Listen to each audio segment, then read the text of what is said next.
All right. Welcome. This is my 200. It was supposed to be a 100 subscriber celebration stream when I planned this, but you guys have been so awesome and wonderful, and I managed to actually hit the 200 benchmark a lot quicker than I was expecting. So I just wanted to take a moment to say thank you to everybody that's supported me over the last couple of months since I've started this channel, and especially in the last few days, all of the new people that are here that have just absolutely blown my mind. I'm so humbled and thankful for your support. Today, I wanted to take some time to do a fun live stream. I had a little vote. Not a ton of people voted, but most people wanted to see standard brewing. A few people wanted to see maybe some command brawl with the new legendaries from the new set. So we'll do some standard brewing, kind of give you a little bit of an insight into my creative process and how I approach deck building. I had a couple of cards I was interested in maybe building decks for, so we will take a look at some of those and see if I can't come up with something fun to play for you guys today. And who knows, maybe I'll end up making a video out of one of them. So with that, let's start with my first idea, which a card has been popping out to me that I have not seen anybody messing with yet, and that is Treacherous Greed. Now, this seems like a big ask to have to sacrifice a creature that's dealt damage this turn, but for 3 mana, draw 3 cards and helix your opponent? That seems pretty good. So I'd like to find a way to abuse this. So I've kind of put a couple of cards in here that I think would pair well with it. We've got obviously Lightning Helix, because why not? War Leader's Call, because I'm thinking of making it a token strategy. I feel like let's go ahead and start putting this together real quick. So I'm thinking something like Forge, like Urbrask's Forge, probably 4 copies of that. And just going really wide with tokens like Wedding Announcement.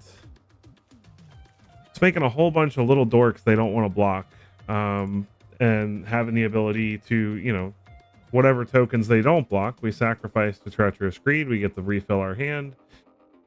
So we play kind of like, I'm thinking like kind of like an aggro strategy. Thanks, I appreciate that. I'm excited to play for you guys. So all right, so let's continue here. All right, so we're just gonna take a look at token and see what kind of things we've got to make tokens with. So we want things that people don't want to block, and we're looking in Mardu colors. So I'm thinking we probably don't want to play any actual creatures below 5. So like I think Aurelia and maybe like Elish Norn or something can work. We could probably play Emperor maybe even in the deck. I'll just put 1 Emperor in there just to keep in mind that I'm thinking about it. Greedy Freebooter seems really good. Most people don't want to block this because they don't want to give us the treasure, and if we attack with this and they do block it, we can ramp into like our Urbrasks and our Wedding Announcements on turn 2. So throw 4 him in there. What other fun stuff do people not want to block?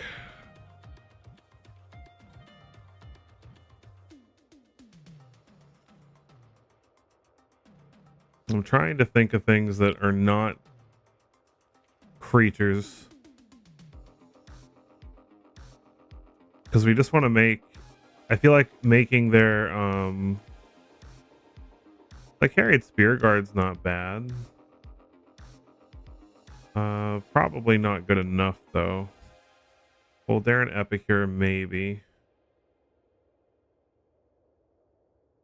I feel like Browse Reinforcements is a little too cute, so probably not that.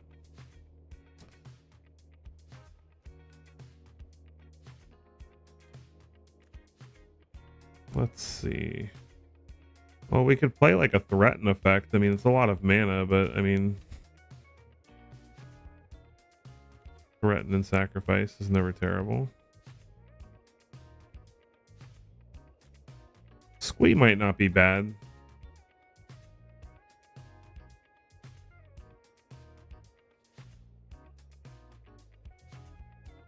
Just taking a peek through all of our token generating fun cards here to get an idea of what we like.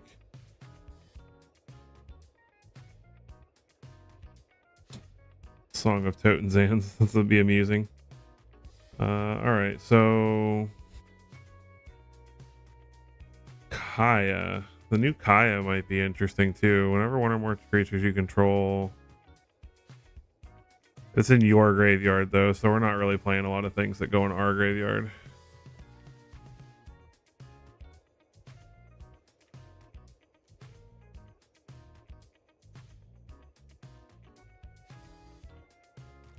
We can play Hungry for More. There we go. That's an old card nobody remembers.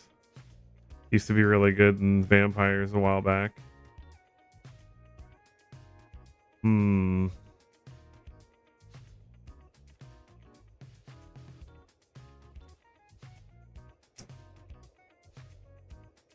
So I was thinking maybe keeping creatures out of the deck so that we could play like board wipes. But maybe we just kind of play like an aggro list. Maybe we don't mind creatures. Maybe we play a Nimpa Call. I like a Nimpa Call.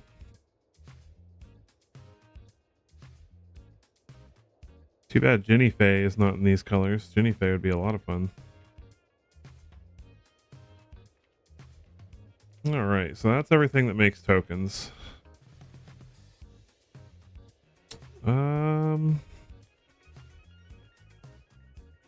Well, if we're gonna play like an aggro list,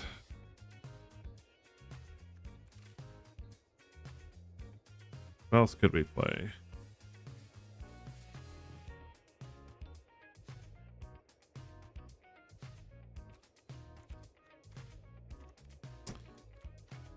All right.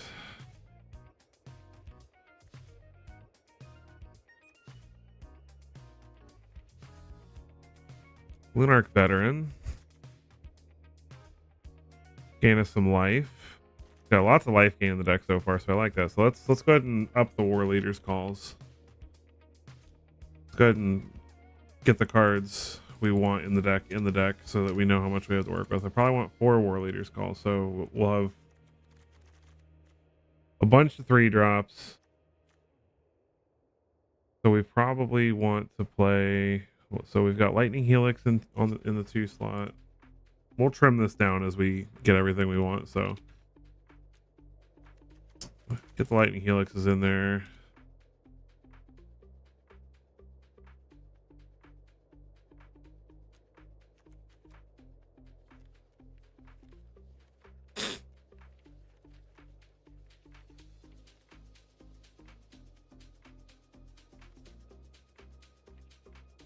The Lunarch Veteran, Greedy Freebooter, Lightning Helix, Wedding Announcement, Treacherous Greed. We need to add some more of those.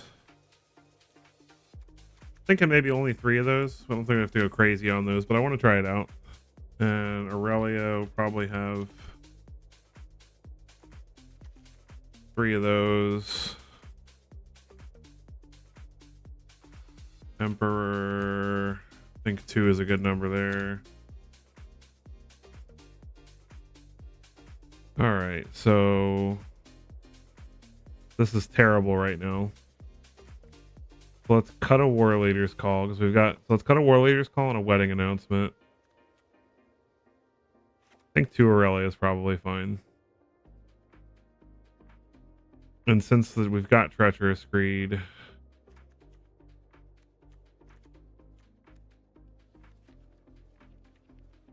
we've got Lightning Helix for removal. We need probably some more removal, to be honest.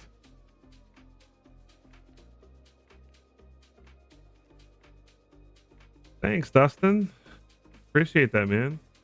And thank you to BR1TTV. The Golgari War deck. I don't have a video with more, but I could definitely play some more of that this stream. So stick around. Maybe after we play this deck, I can show off some more of that. Let's see. What else could we play? Could play Intrepid Adversary. There's another pump, but it seems like a little much. Maybe not. Maybe we play a couple Invasions.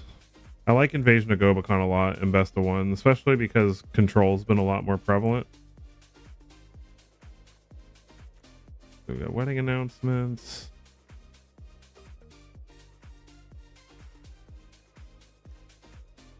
Nebraska more Treacherous Greed. So right now our win condition is basically just trying to get to these 3 drops and just have these kind of take over the game, and a Nimba call, and then War Leader's Call and Aurelia for like a finisher, Lightning Helixes for finishers. Could play, I think Bunnycorn's too slow. We're not Boros Convoke.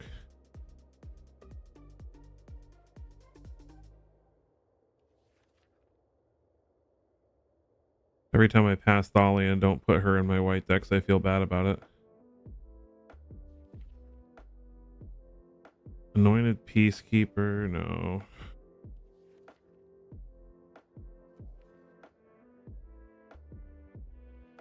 Couple more slots to fill.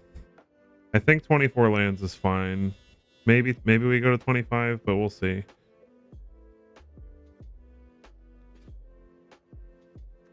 Maybe a couple of Laurens to deal with opposing War Leaders calls, artifacts, and enchantments.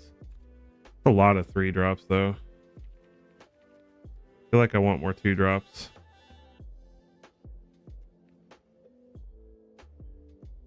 But Greedy Freebooter, we are kind of trying to ramp the 3.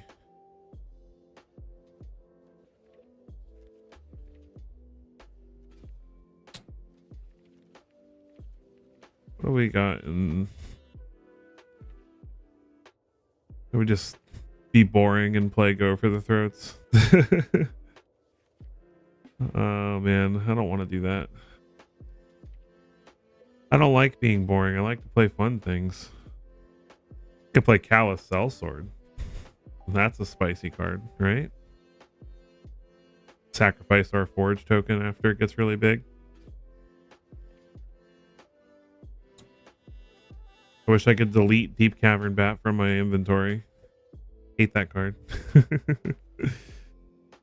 Go for the Throat.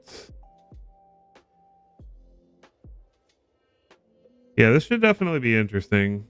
Maybe I should play a couple of copies of Lord Skitter. He makes tokens. But again, it's too many 3 drops. Oh, you know what? You know what would be interesting? Where is she? A couple of copies of Voldaren Bloodcaster.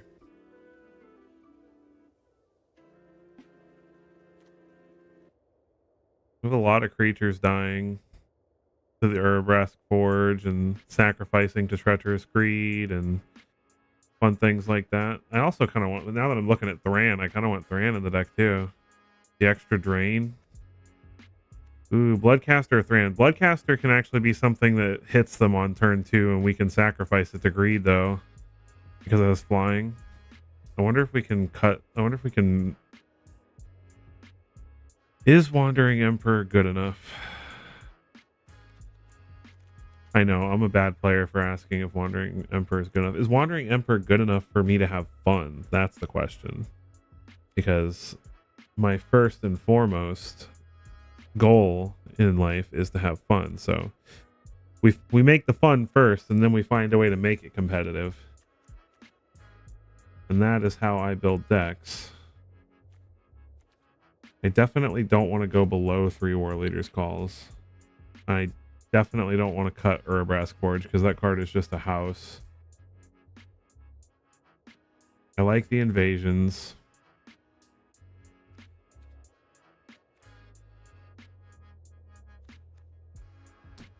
Maybe we cut like 1 Lunarch veteran.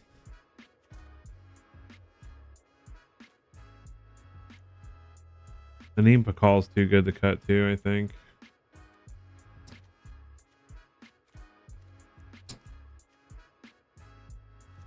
We'll just put 1 in there. Put the odd 1 in there. Why not?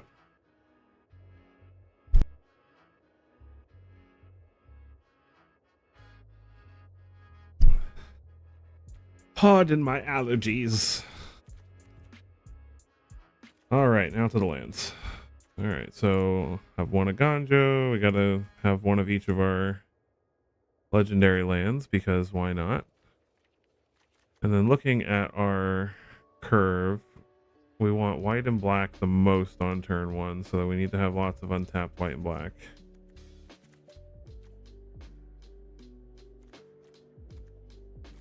We need plenty of red too, though. I think Cliffs is good. A couple of Haunted Ridges. We'll play 3 Haunted Ridges. And then Battlefield Forges, we'll put 3 of those in. 2 Sundown Passes. Where's the white black lands? There they are. 3 Caves of Quelos. A couple of Shattered Sanctums. Oh, this is not auto changing my lands for me. Oopsie.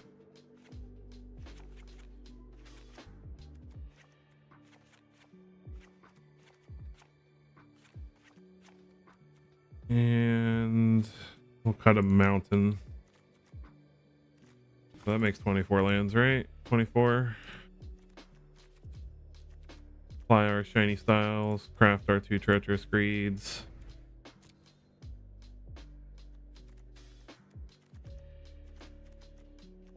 Where'd they go? There they are. We'll put the treacherous greed art on there. Treacherous tokens. I know, so original, right? All right. So is that too many basics? Probably not. There's a lot of blue-white decks running for Field of Ruins right now. So I like having basics to fetch. Let's try it out.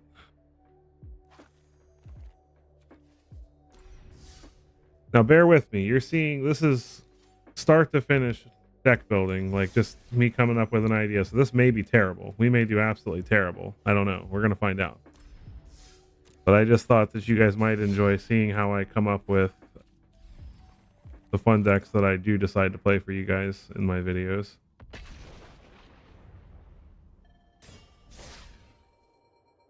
All right, get into the game.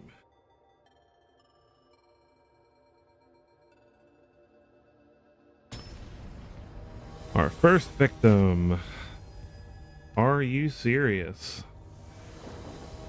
What's going on? Let's turn this down a little bit. A little loud. There we go. All right. So we've got... They go first. We've got Invasion into Announcement into War Leader's Call. Or Anima Call, depending. I would like a 1-drop, but maybe we'll draw one. I like Invasion.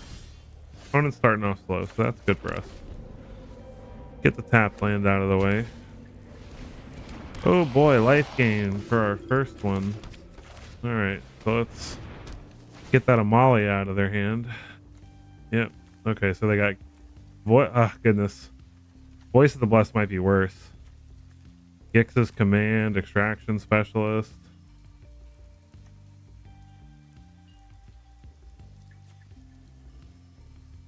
Well, this becomes indestructible after a little while, so let's get that out of here. They're gonna play their Amalia. This might have been a bad first match. Opponent mills over a Voice of the Blessed. That's an interesting choice. Let's go ahead and get Wedding Announcement down. We're gonna play this first because we can't attack through what they're playing anyway with the Forge right this second. They are growing their things. This is not looking good.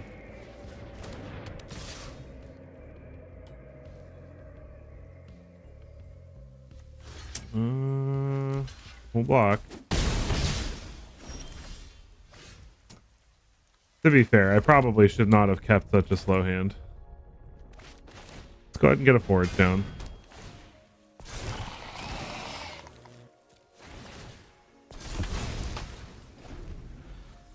We might be able to stabilize, maybe. But it's gonna take some work. Nah. And all their stuff is getting 2 counters at a time. Yucky. Thank you very much. I appreciate that. Yeah, I was really excited to get there. So, oh, did I not? Oh my goodness gracious! I'm playing in the wrong scene. I'm sorry. You guys are just sitting here listening to me narrate. You'll have to forgive me. This is only my second live stream ever, so I'm not perfect at this yet. Thank you for pointing that out. All right, yeah, we're dead.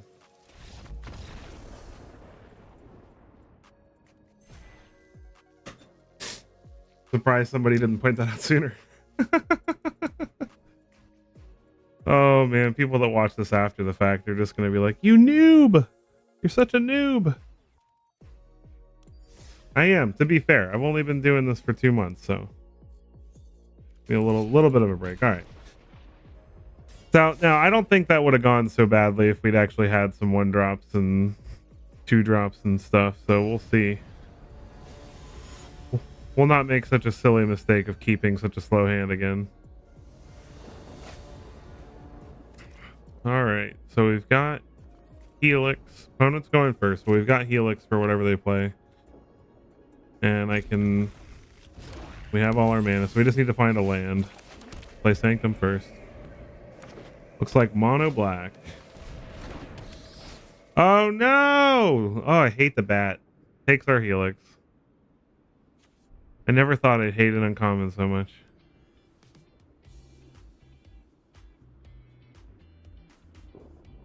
Thank you. Yeah, no, I appreciate that. I try really hard to make sure I'm commentating well so that if, people do want to put the phone down for a minute, they don't feel like they're missing so much. We'll play Black Cleave Cliffs. Let's see if the opponent has Gix. Nope.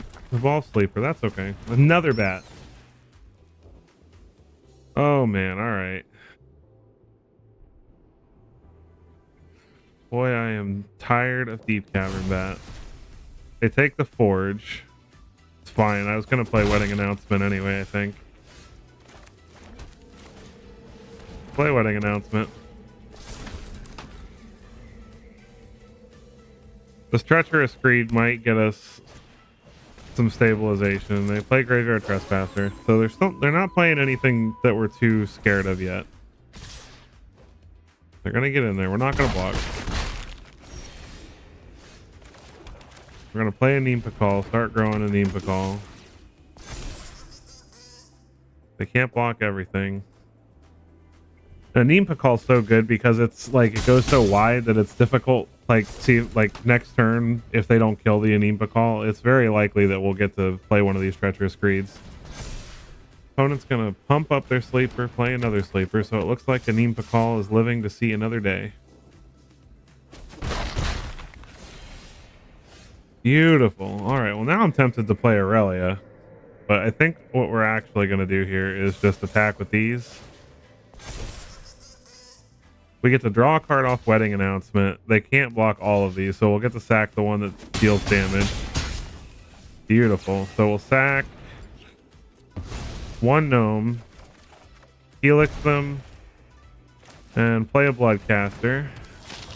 Draw a card, pump the team. This feels good. Suck it, bats. Now watch them Gixes command us. Nope. Pumping the sleeper, drawing the cards. We're cool with that. We can't even attack with their bats anymore. No blocks.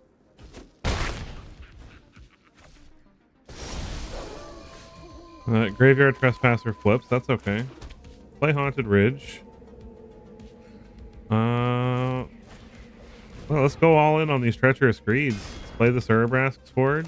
Play. Oh no, I didn't mean to play the Freebooter. Oopsie. That's okay.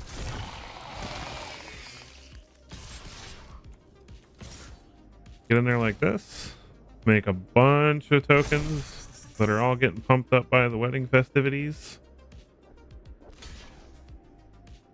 Block, block. Opponent's at 7. We sacrifice the token. We get a... This is non-token creature, right? Yeah, okay. Maybe Bloodcaster. I didn't realize Bloodcaster is non-token creature. So maybe that's not as good in the deck as I'm thinking. We did win though. All right, so let's go in and change Bloodcaster because that doesn't work the way I thought it did. I did not RTFC.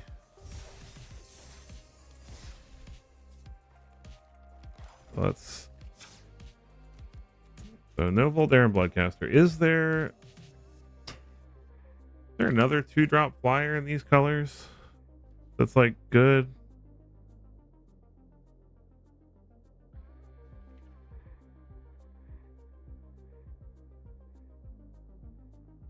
It looks fun so far. I'm hoping that I can get it somewhere. Maybe I should play. No, I don't want to play bat because then if I sacrifice the bat, they get their thing back. I'm not gonna join the dark side. We're not playing bat. It's the same reason I'll never play mono red on this channel, you know? I don't hate mono red players. I just don't like the deck. Like, the deck itself is just so boring and linear, and nothing is less fun than trying to play that for an hour. Yeah, Anim Pakal, I try really hard not to play Anim Pakal in all the decks that I play on the channel. I love Anim Pakal. One of my favorites, but definitely maybe Fairy Dream Thief. Maybe more Wonder.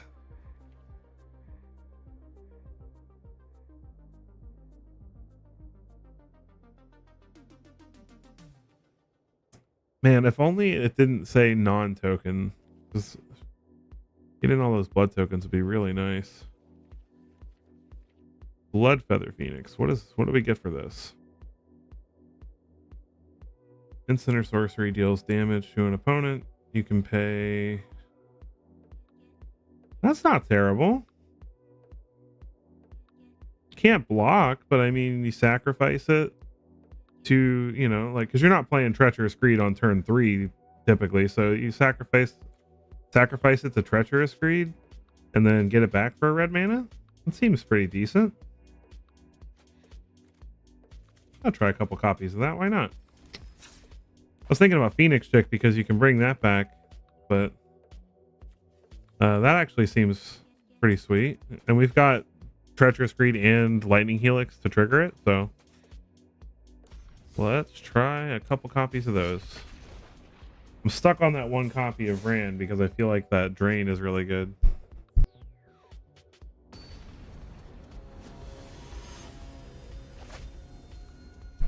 All right. HC Hooligan. Who's a hooligan? Use a hooligan. Opponent's going first. All right, so I don't have any red mana. So Greedy Freebooter could die and make us some red mana. I'm going to keep. Right now, everything we have can be cast with the mana we have. So Evolving Slipper. More black. All right. Let's go ahead and get down this Freebooter now.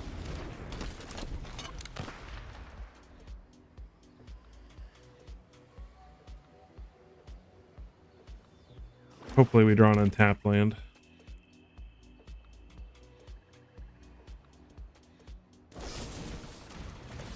I'll take it.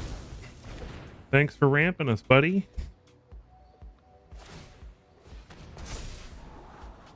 There's a red mana.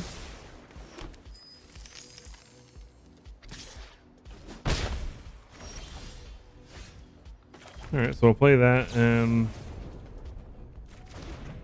I'm gonna wait to Helix it until he goes to activate it. I don't want to give up the treasure yet. That's why I'm not playing the veteran, if you're wondering. I'm gonna save it for a turn when we need the extra mana more. I'm kind of hoping he just pumps the sleeper. Pumping the sleeper is always so tempting. Deep Cavern Bat. Well, I can just kill that instead. No. You can look at my hand, but you can't have anything.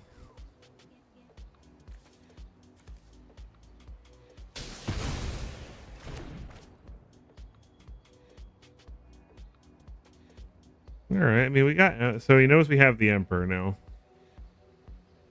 I was gonna say we could surprise him with the Emperor next turn, but so I'm looking. We need like a forge. We need a token generator is what we need.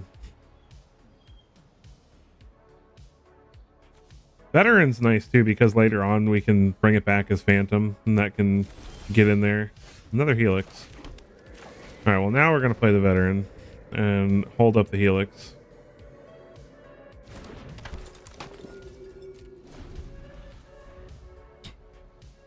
Then eventually we'll kill something, get something out of the way, and draw a bunch of cards of Treacherous Greed. They're gonna cut down our dude? That's rude. Alright. He'll just be back as a spirit next turn. He's gonna haunt you, man.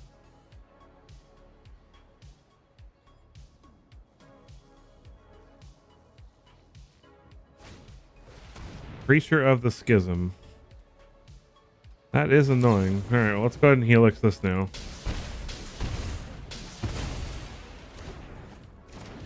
The mana hurt, but so we have less life than him right now, so he's gonna draw, not make a token. So I'm trying to think if it's better to play the Veteran now. He's down to 1 card, so I'm actually gonna hold up this Emperor.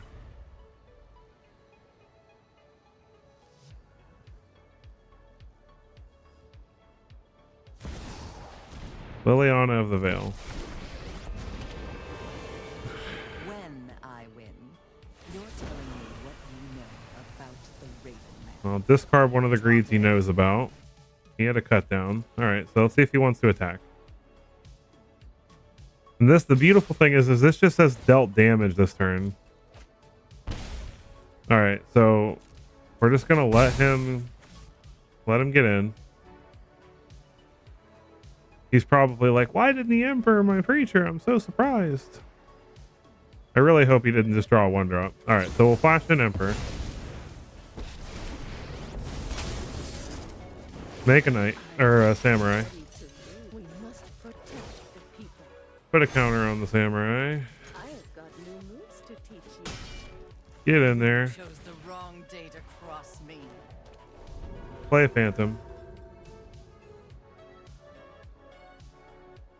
I'm not going to sacrifice the samurai because it's too valuable. Evolve Sleeper. We can get in there with the Phantom and sacrifice that. Draw a bunch of cards.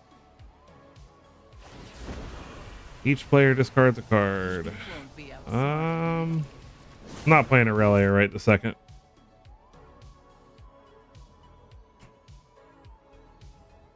He can pump up the Sleeper a couple times if he wants. Oh, he's gonna activate the Foundry. That doesn't make a lot of sense. We'll just block the Foundry.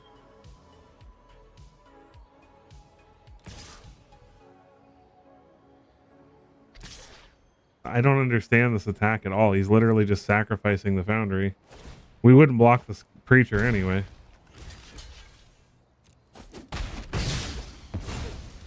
Always glad to. I mean, I know he's scared we're gonna minus the Emperor on his creature, but We've got the edge in this fight. alright, so let's kill Lily. Get him with the samurai.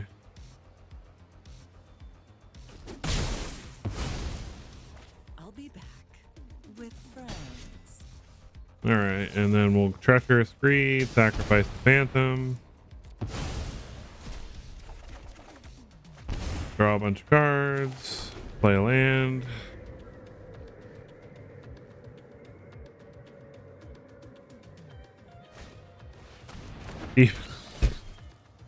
More bats. Of course. If he's smart, he takes announcement here.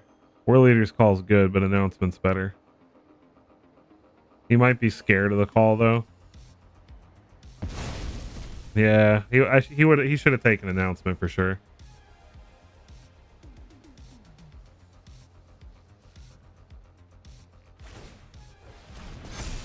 So I mean, we're losing our Emperor this turn, but that's okay. We've got an Aganjo here too. Now he does get the token. I guess that's it then. Land is good.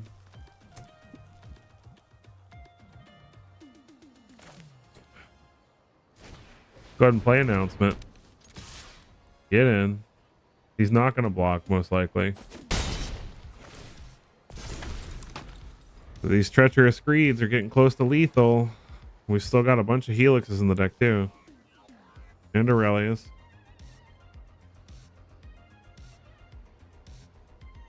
We're still at a comfortable 19. Opponent can start drawing cards with their sleeper if they want. That's what they're going to do. Honestly, though, we're fine with that because that's life they're losing.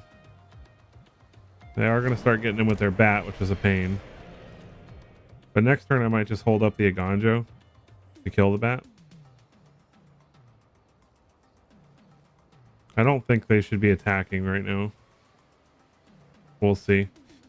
They have not shown that they're making the most intelligent attack. They have a bitter triumph and they pay the 3 life for it. That's dangerous. They get in there with the preacher and the bat, make a 1/1 with lifelink. No block.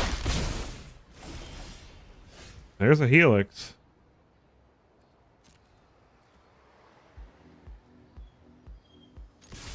I'm gonna get in there and see if they block with the sleeper. They choose to block with the token. Okay, that's fine.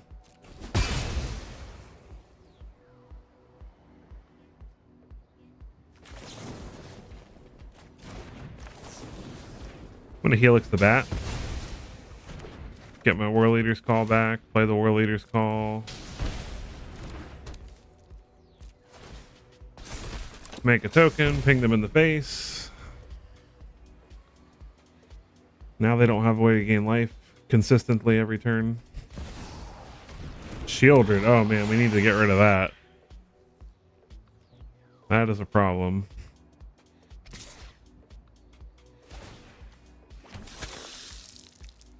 All right, no blocks.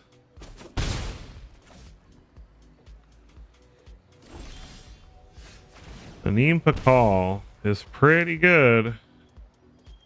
And she actually reduces this to the cost of us being able to cast it. So they get pinged for 1. We get in there, make a gnome, ping them for 1.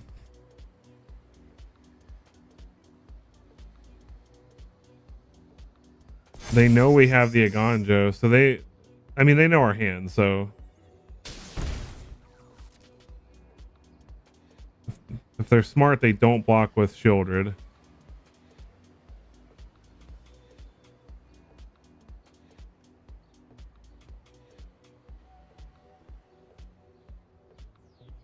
If they block with Shieldred, we're golden. Like, that's all we want in the whole wide world right now, is for them to block with Shieldred. Why are they blocking double?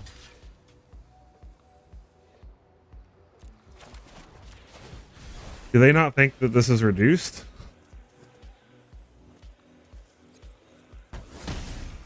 Bye-bye, Shieldred. They go back up to 5. We draw a card. But I mean, they have to draw a removal here.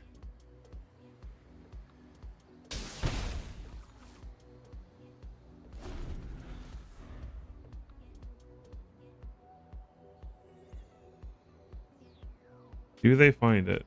It looks like they do. They're touching our stuff. That always means they have something. That would be sad.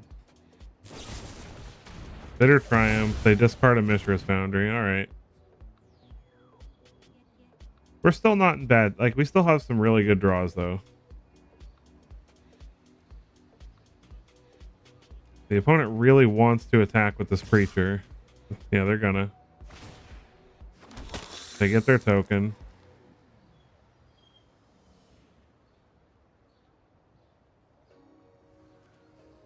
No blocks. All this death touch is such a pain. Haunted Ridge is not one of our draws.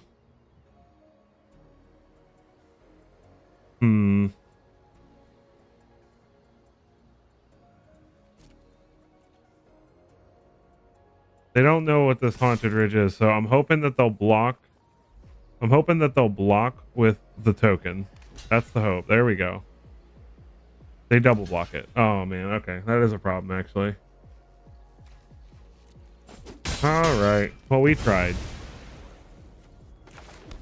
We'll play the Ridge. Now the opponent can just start drawing cards. How dumb can you be to make it to Mythic?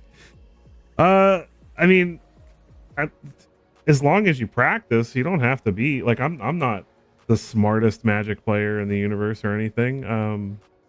I think it's just about learning the decks that you want to play. Like because if you look at the decks I play in my videos, none of them are mainstream like meta decks, and I still end up with 58-60% win rates with them. I still get the Mythic every month. Ooh, another wedding announcement. I don't know if it's going to be fast enough though.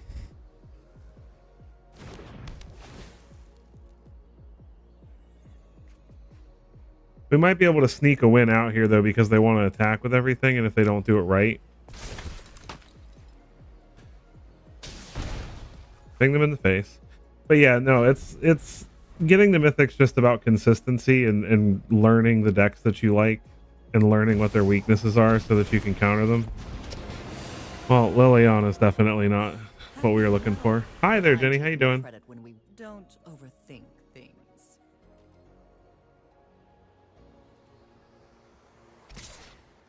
Wait. They plussed it because they wanted to get the greed out of our hands. We didn't even have a way to abuse that right now, though. They definitely should have made a sacrifice, and then because I'm pretty sure that would have been lethal. Let's see, lethal. No, it would have been lethal, but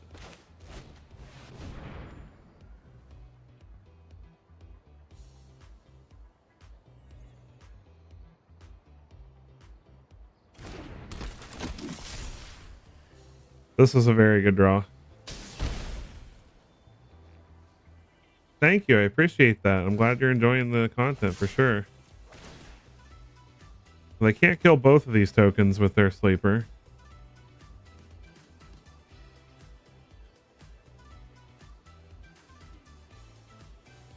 They're gonna power up their foundry, that's fine. They want to trade their foundry away. We're good with that. And then we're going to get another token from the wedding announcement because Anim Pakal puts this in tapped and attacking, so it doesn't count as two creatures attacking.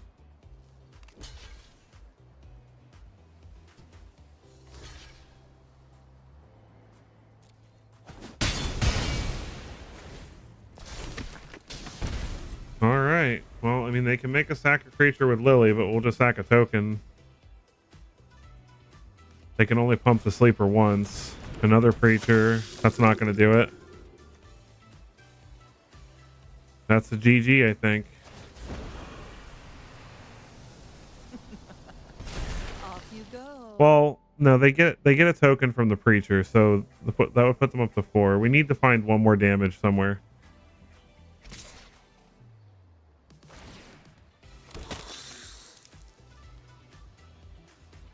No blocks. Any creature. Any creature. A forge. There we go. Now we're cooking with grease. GG's. Yeah, that was a grindy game. Ping him for 1. Attack with a Neem Pakal. Ping him for 2 more. Alright. They die before they even get the block.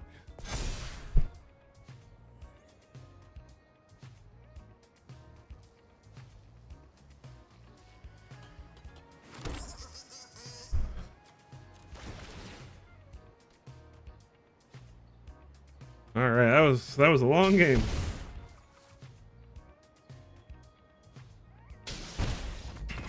I think if our opponent had made a few different choices, they would have had that game, if I'm being honest, but perseverance, man.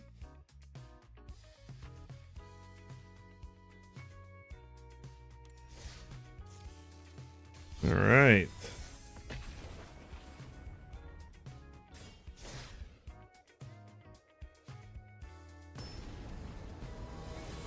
Let's see how greedy we can be. Nagiri. Like in the Elspeth avatar there. Opponent's going first. Can we risk that we're gonna draw? I'll risk it. Hello. Mono red. Oh no. All right. If we've gotta, we'll play the mono red deck. Oh, nothing on turn 2. What? Well, I'm not gonna attack. I'm gonna save this to block. We need to find a land. Oh no, the Kumano ruins it. All right, no blocks. Go ahead, monstrous rage it. We all know how cool you are. Yes, we drew the land. That's amazing.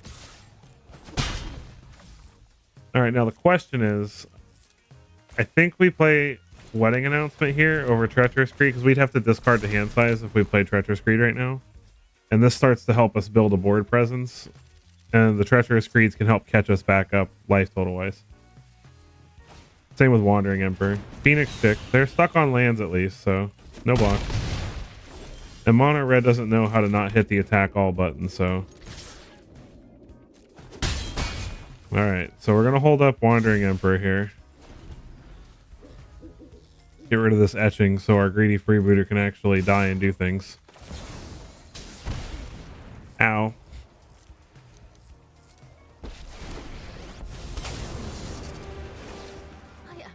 You know the opponent's got like 3 lightning strikes and a bunch of play with fires in their hand, and they're just like, I just gotta get him to like 6. I am almost sad to Another see monstrous you go. rage.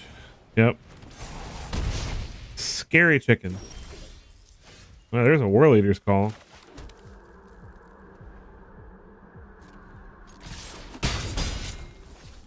Alright, so we're gonna sack the freebooter. Keep the land. Draw 3. Play invasion. Take a look at their hand.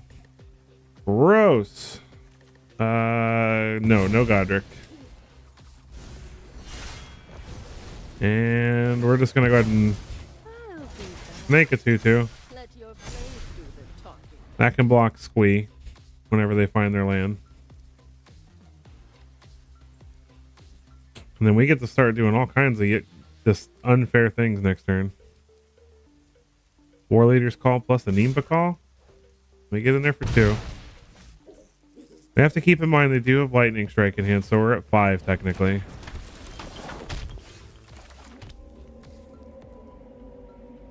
So I'm thinking maybe we play a Nimba Call.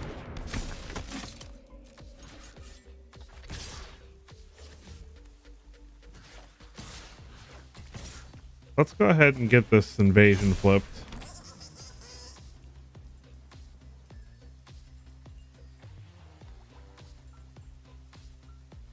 That way we can protect our Nimba Call. And then we can sacrifice a gnome. Draw more cards.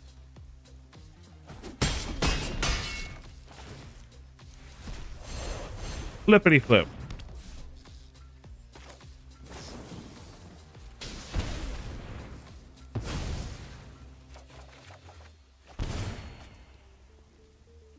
Pass the turn. Discard a pain land. And then we should be able to just kill them next turn. Opponent gets in there. Block the Swift Spear. They're going to Witchstalker Frenzy our Call. We protect our Call. Their Swift Spear dies. They're very sad. Let's kill him with the new card. There we go. Get out of here, Mono Red. I don't want to hear anything about them being stuck on 2 lands. I've died to Mono Red with no more than 2 lands more times than I can count. And they were on the play.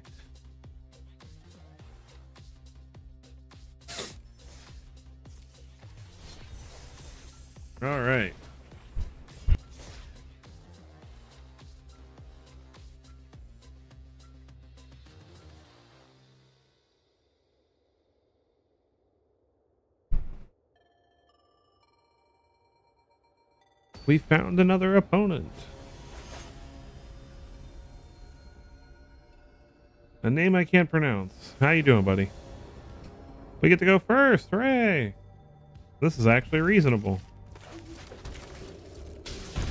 Caves veteran.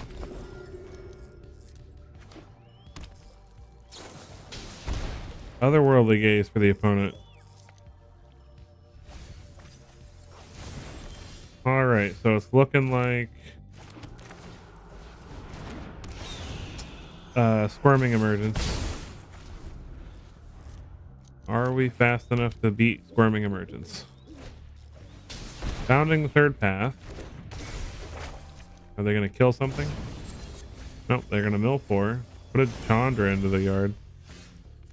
Alright, so Shattered Sanctum.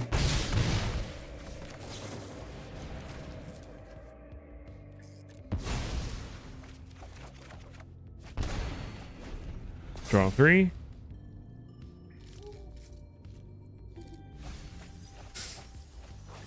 Alright, they milled a bunch more stuff. They have a Squirming Emergence in hand. We're probably just dead. Okay, they don't. That's good. Haunted Ridge.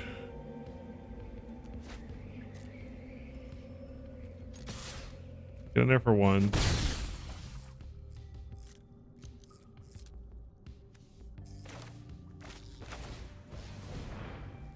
Play another Phoenix.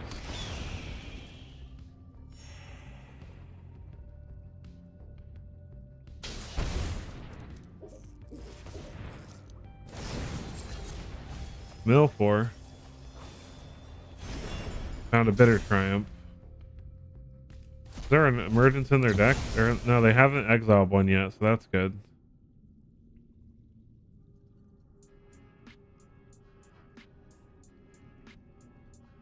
They're pretty close to dead already. Oh, they find the emergence. Okay.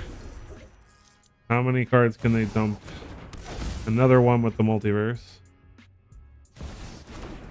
Traxa. Okay.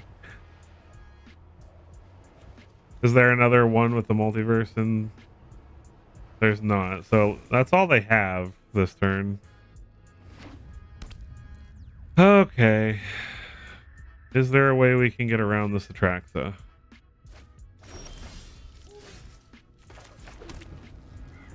Probably not.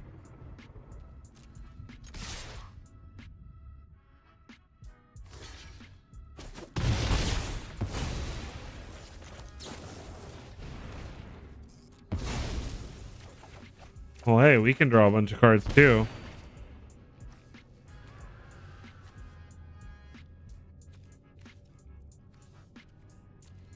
Does that not, did I not RTFC this card either? This doesn't deal damage. They lose life. Oh, gosh. All right. Well, we lost this game anyway. All right, so time back to the drawing board with the Phoenixes, apparently.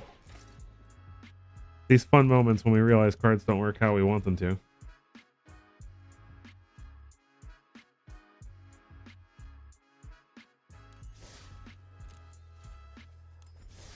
All right, so Phoenix is bad. What do we play instead then?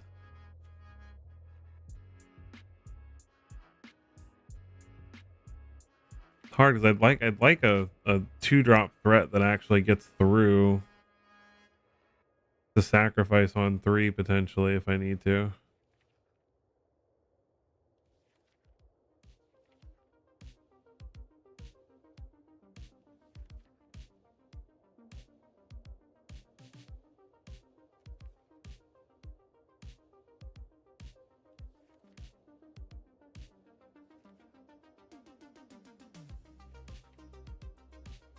What could we put instead? I don't want to be bad. I mean, it's not bad. I don't want to be boring and just play. Maybe we put Resolute Reinforcements in. Makes 2 bodies on 2. Take out the Vran. Try Resolute Reinforcement, see how that works. It does synergize well with some of the other cards in the deck, so try that out. That guarantees us that if we attack with both the bodies from enforcements that we probably get through. And it is a flash threat, so it gives us the ability to pick between like helixing their thing or casting a creature onto. Skywalker, Leet. I wonder how many of the people watching right now remember Leet speak. That's just showing my boomer age. Let's play Haunted Ridge tap because we need the red. And we'll play Caves. And this is a perfect example of what I was just talking about. So now if they play a creature, we can potentially kill it with Helix. Or we can do this. It resolves. Blackleaf Cliffs. Get in there.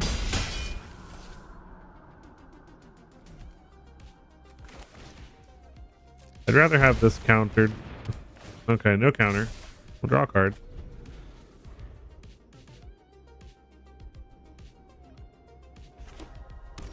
What are they playing? Let's get War Leader's Call down. No counter still. We'll get in there with one creature so we can make a token. We're only losing 1 damage on that exchange. So.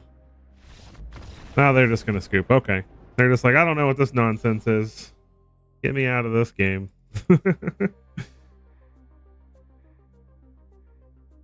They're like, it looks like Boros Convoke, but there's black mana. I'm confused.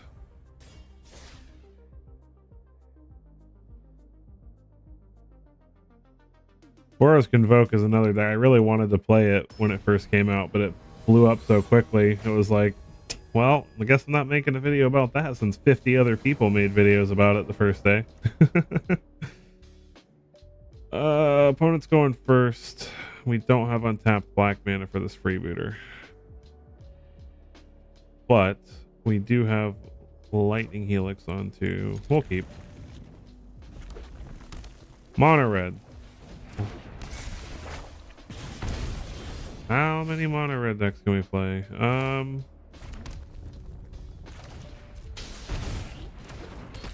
can get this down now. It's painful, but it's worth it in the end.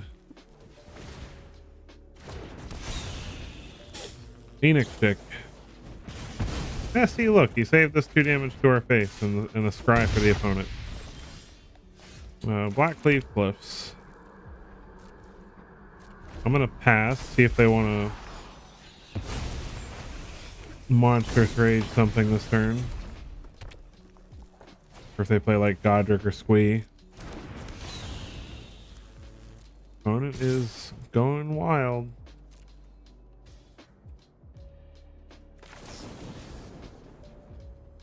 I'm gonna get rid of the etching.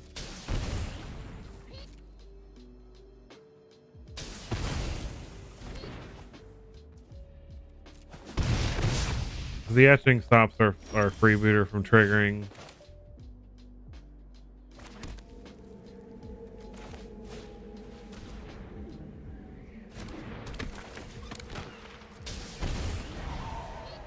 Play Phantom.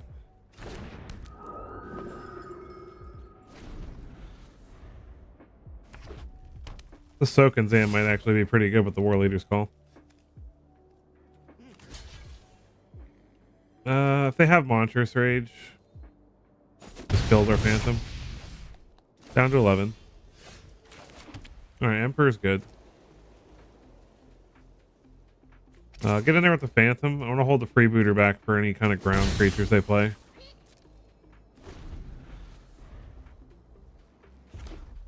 This cute little mole guy. Here's a Godric. Yeah, so we want to exile. Want to exile the crap out of that guy.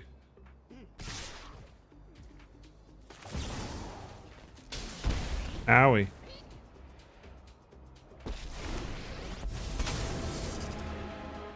Finally, I'm home. Why? We get to activate the ability before your lightning strike happens. You're done. Our swords will cross again. Alright, Shattered Sanctum, War Leader's Call. With no cards in hand now, we'll go ahead and get in there with the... No, we'll hold back.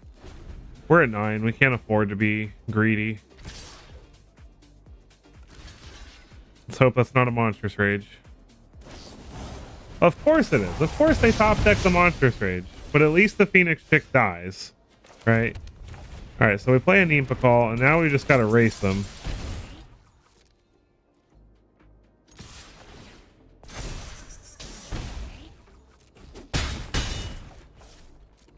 All right, and I'm gonna hold up this Crucible for like surprise ground blockers. Kamano faces Kakazan. All right, I think we got him. We go down to 2. They're out of cards. Wait, are they okay? Yeah, they're giving me the GG. Okay. Oh, goody. We can play another War Leader's Call. So Kanzan.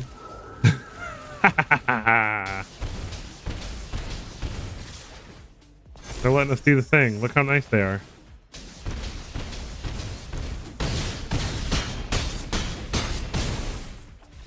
Boom, boom, boom, boom, boom.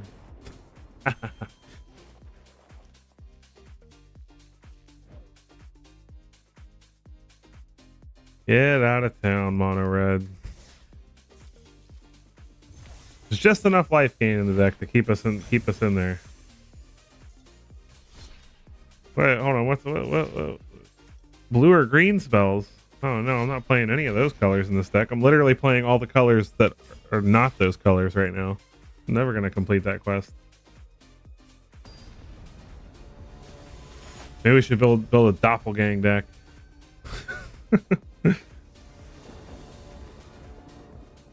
No white mana. This is better. We'll put back the mountain. I do play best of 3, but mostly I play best of 1, just time constraints. I've got kids and stuff, so you know it's difficult to have 20 or 30 minutes to set aside for a best of 3 match. Getting up from, like, if I have to get up from one game, you know, in best of 1 and lose 1 rank, it doesn't feel so bad. Another mono red deck, by the way. Everyone's like, oh, now that Lightning Helix is in standard, nobody's playing mono red. Liars.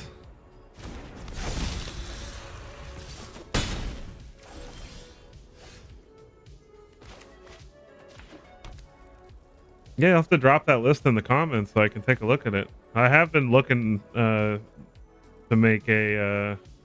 Did we really not have white? Oops. And now the Kamano is going to stop us from getting treasures from our freebooters. Why did I think we had white mana? There's a squee. Yeah, I don't think we're winning this one. No blocks. Come on, white mana. That's not a white mana. Alright. That was my fault for thinking there was white mana in my hand.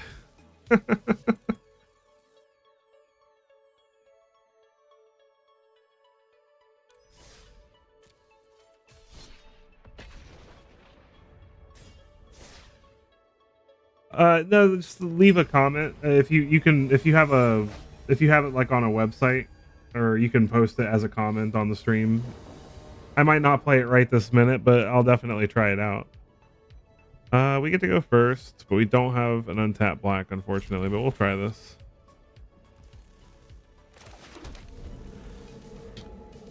I do actually, though, have a World Soul Rage deck that I didn't make it, but it looks like a lot of fun. I'm going to play Freebooter. Forest for the opponent. What are they playing? Oh, green. Oh, dinosaurs. All right. Okay, I'm here for it. We need to get rid of that. Play another Freebooter.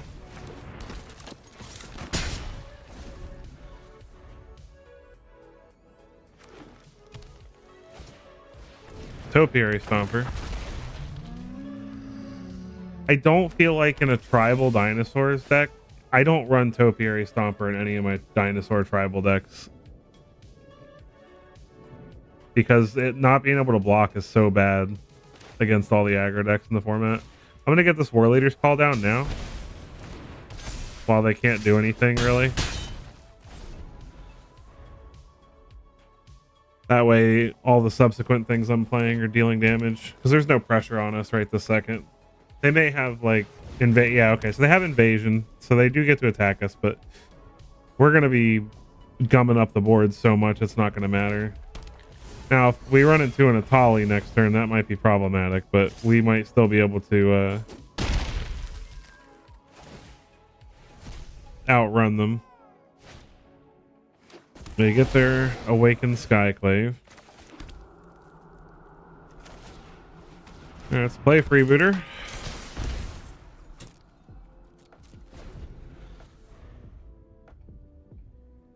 Hang back and double block something. Hope they don't have a Tali here. Of course they do. They never don't have the thing you don't want them to have, right? What did they hit off us? An announcement, and they got an Isquinth. So nothing. That could have been a lot worse. They do get to fight one of our freebooters, which is a pain.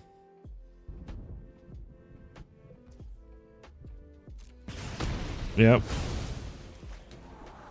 I don't really want land on top. I need some action. I need some action.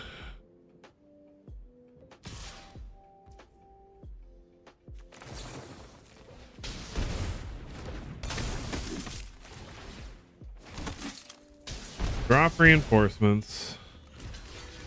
I'm gonna double block this. Get some more treasures. Maybe we can find an Aurelia. Or an Aneem Pakal would be really good too. No land, please. Wandering Emperor. That's not bad.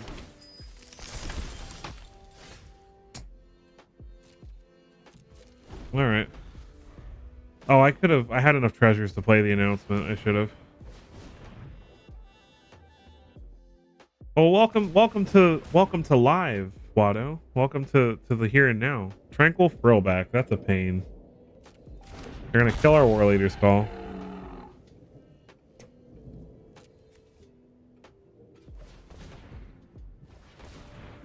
They're gonna gain a bunch of life. Exile our graveyard. Not that we care about our graveyard. No, they're just paying the two. Okay. Losing the War Leader's Call sucks, but I mean, we get to exile this Atali, which is pretty nice. And then we still have a wedding announcement next turn. Paleontologist. So they can get their Stomper back.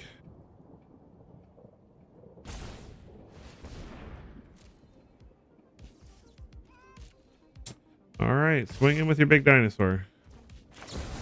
Whatcha? Get sliced. You started, but I'm going to end. My judgment is Urabrask Forge. All right, we'll play Forge. Play an announcement.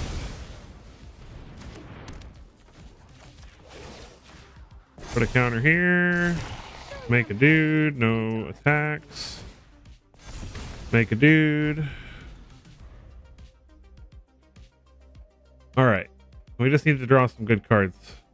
We're out of cards, so that's not good. The opponent's got a lot going on over there. But I'm not losing hope yet. Oh, Polani's Hatcher is really good. Them having that Atali. They triumphantly chomp our 2/2. So, Wandering Emperor is probably going bye-bye. But they've got to send a few things at it to stop us from saving it.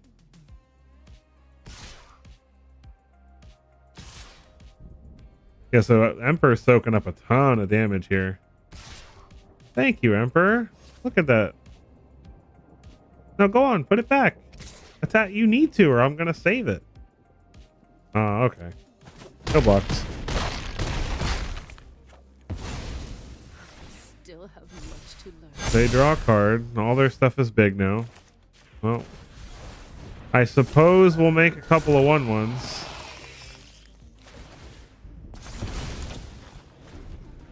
I don't know if this is going to be enough, though. We'll have to see. I'm pretty sure we're dead, but I'm going to give us one more draw step here. Okay. No, we're dead. Because it has haste. I could have blocked a few big things and lived, but... GG, Mr. Dinosaur deck.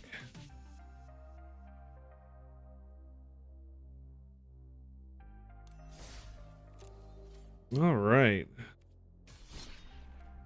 Let's see. What am I working with on this deck right now?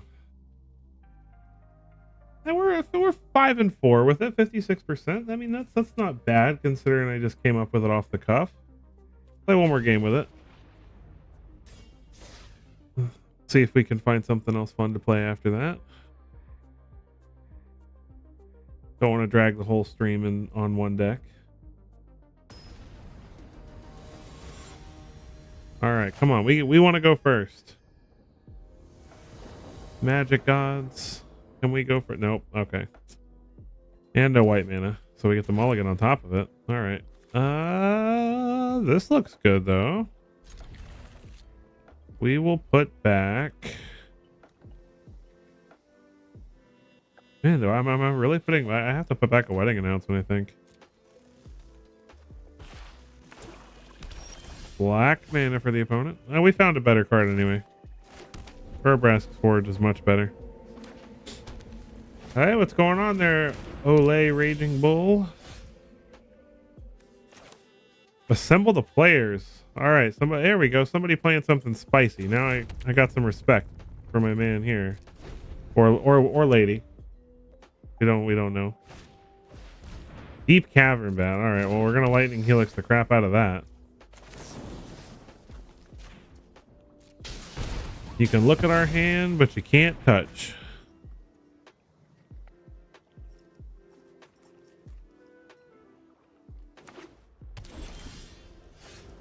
All right, so let's go ahead and get down this forge.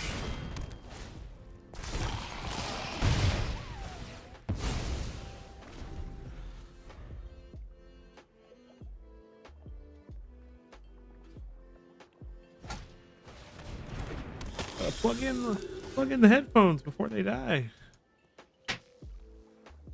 All right, Preacher of the Schism. We're not in love with that. Let's play a greedy freebooter.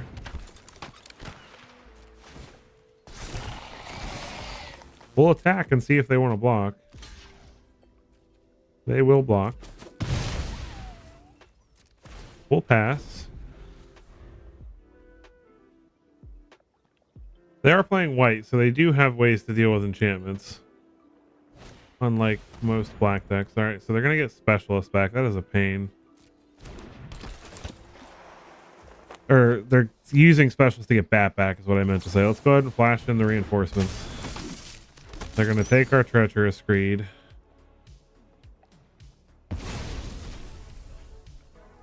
Yeah. The respect went away when they played the Bat. Yes, it did. See, I have to clarify. I don't ever hate the person on the other side of the deck. I just dislike that card a lot, you know? It's a good card, you know? It reminds me... so, it's kind of funny because in the original Ixalan, I don't know if all of you played the original... Okay, land was not exactly what we were looking for there, but... Get in there for 3. The Cerebrask Forge might just get big enough to get us there later on. We just need to draw some gas. We'll block with this. Okay, well. Okay, this is a... I've been telling people in my Discord group that this card would be really good right now. And an aggressive style black deck. Wandering Emperor is not terrible. This forge is just gonna grow and grow and grow. I like the Night Clubber.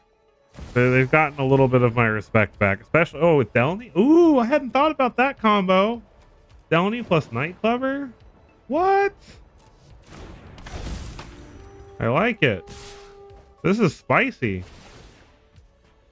Even though it means that they're trying to get double bat triggers. I've learned much during my travels. Let me this. All right, Preacher's gone. They get to draw 2 cards.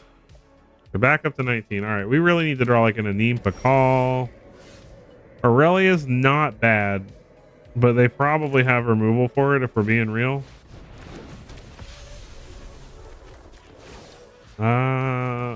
My Wandering Emperor's not surviving this turn, so we're gonna sack. If they don't have removal, at least we get to draw a card when they attack.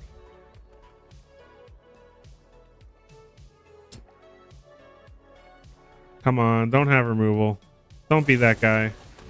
Oh no. They killed our angel. This forge is getting big though. We just need to find a source of life gain. Where are my lightning helixes? And they're playing Amalia?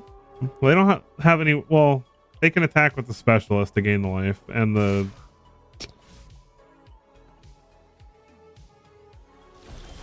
They don't attack. That was surprising. Can we not draw lands? That would be fantastic. I'm not. Some people would even argue that I should be running 25 lands when I'm running. No, you haven't missed the Golgari Ward deck. I just want to point that the shuffler is fine. Okay, don't worry. I'm not really one of those people who has conspiracy theories about the shufflers, but this is not a particularly fair turn of events. Oh, we're gonna get in there. Oh man, this is not a fair turn of events. We only run 24 lands. Oh well, they blocked with the Amalia. We're happy about that. I'm surprised they blocked the Urabrask token. There's a voice on top. That's going to be a problem. They milled a voice? What are they doing right now? I got. It's free real estate. All right. Do they have a voice in hand? No, they have an Amalia. Why? Voice is one of their best cards. I don't know why they milled that. Oh god, another bat on top. Well, I mean, we're gonna play everything we draw, so they can stare at our lands with their bat. Oh, they can cast it with the assemble. Too bad we've got only lands in our hand.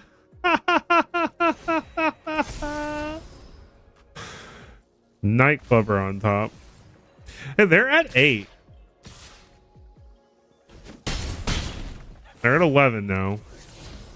The right combination of cards. War Leaders Call's not it. Because we're at 6 now. Oh, man. So close. Look at that. Look how close.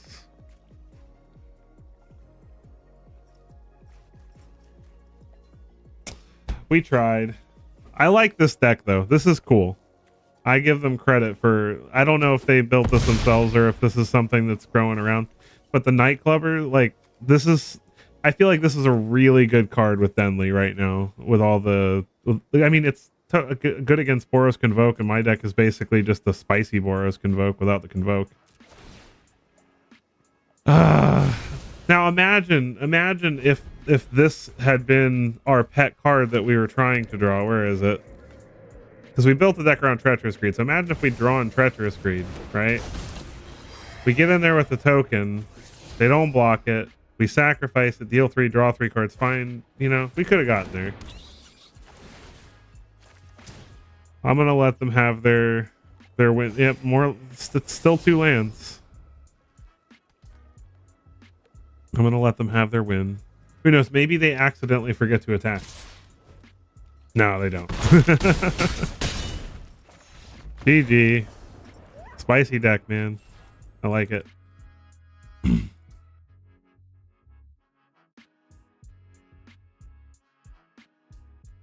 All right. I'll play a couple of games with this Golgari Ward deck for our friend BR1TTV here.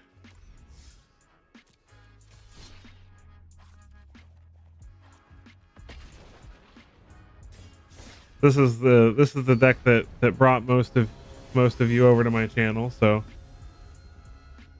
I don't think playing a couple games of this would be amiss. We get to go first. This looks good. Thank you. Forest. We're mono green. Shadowy Backstreet for the opponent, so probably a life gain deck.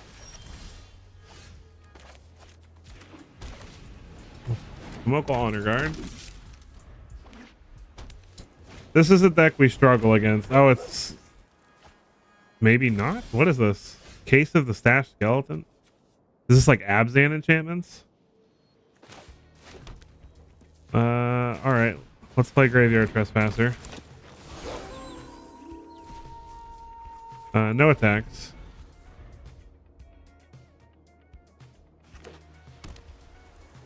It's really it's really good against all the removal decks because there are just a ton of black base decks right now just playing a million. But of course, the first deck we run into is not that. What, Fungal Fortitude? What is this? I don't know what this is. All right, well, I'm gonna try to get him with this Tyvar stand.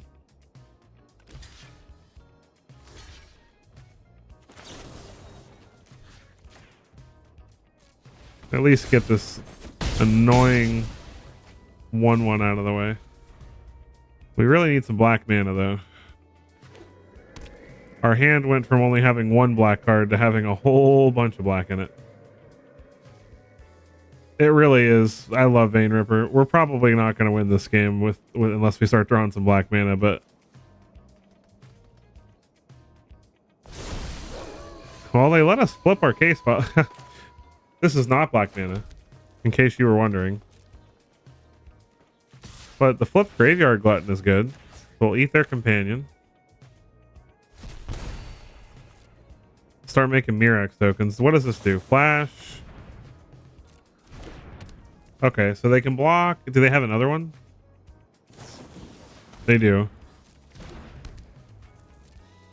Alright, so they spent 2 cards to kill our Graveyard Glutton, so I don't feel horrible about that. And then it comes back and they get to look at the top 6.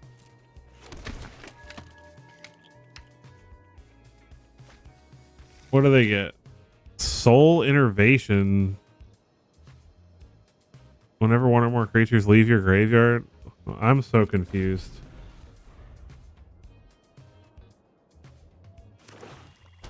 Yeah, but there was a joke when the set first came out that this was Blood Artist's very large son, because the first version of the card that came out was in like Japanese or something, so they jokingly translated it to Blood Artist's very large son.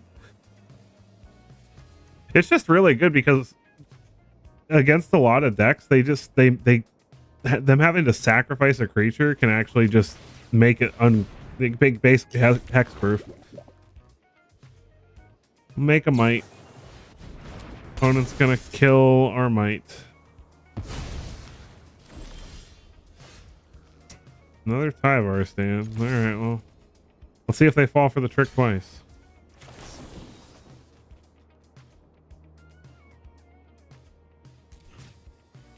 I'm just gonna pay the whole shebang just in case. If we ever find black mana, they're in so much trouble.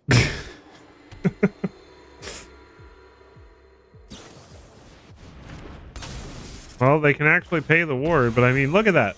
Look at that. They just paid 6 mana to kill our 2-drop.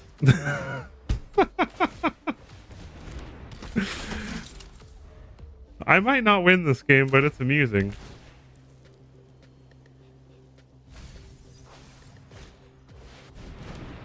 Ganitha, Benalia's Hope. When it enters, they get an aura back. Oh, there's a black mana finally.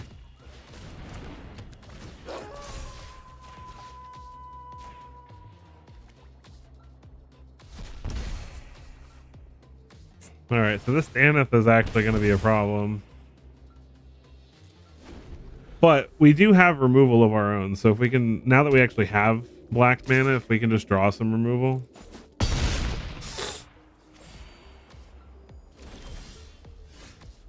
Virtue of Persistence does count. No, they have First Strike. But Virtue makes it small enough, but when it dies, they get it back.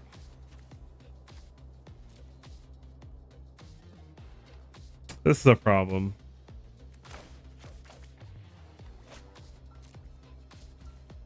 I'm gonna pass. We need to go for the throat. Or just some black mana so we can actually cast this. Actually, right now, any mana. I'm gonna block with Tomoko Honor Guard here. I just realized we're actually just any land away from casting Gruff Triplets. That's not the land we need, unfortunately.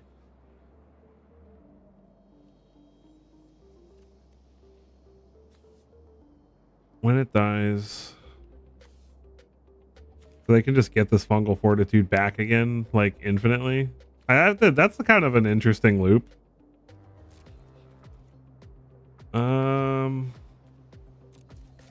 Guess no attacks. Just keep making might tokens. Case of the Skeleton.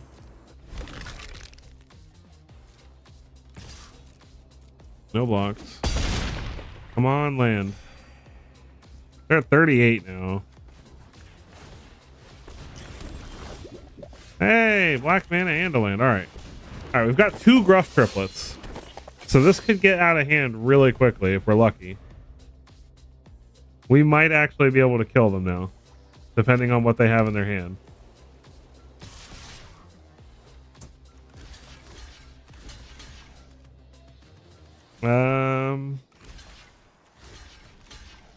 They get to search if no, we'll let them get through with the skeleton.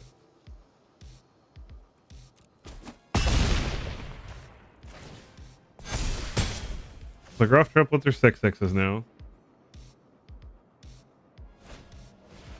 Depopulate. Combo.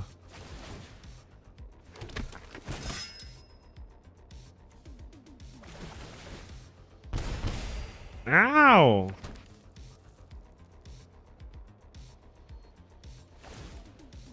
Well, I have the other Gruff Triplets, but unfortunately, it's no longer going to be enough, I don't think. I'm going to play it.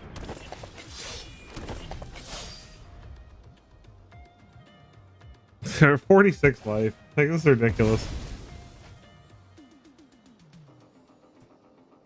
I have to say, though, I've been playing a lot of ladder the last few days, and I have just been seeing nothing but the same crap, like, that's been being played. So it's actually, if I'm gonna lose, it's nice to actually lose to something cool.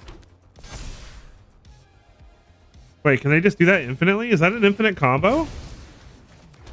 What? That's sick. That's cool. I'm not even mad about that one. That was neat.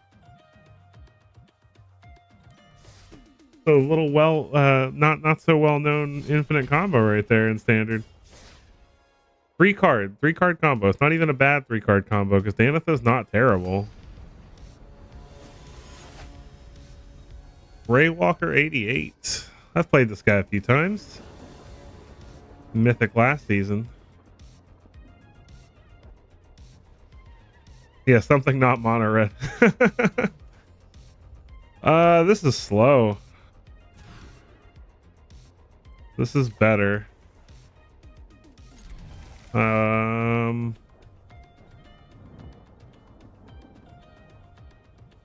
I don't want to put the Vein Ripper back, but I think that's what we put back. Maybe not. Maybe we put the Trespasser back. Because Hulking Raptor gets us to the... Of course, you had to jinx it, Star Fox. You said something not mono red, and then boom, mono red.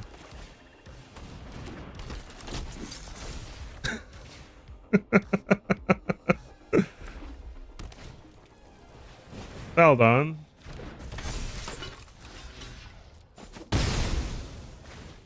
When am I making a mono red video? Never. Not unless it's spicy mono red. I do have a mono red goblins list. I'm thinking about doing a list, doing a deck tech on that looks fun. We found the graveyard trespasser again, which is pretty sweet.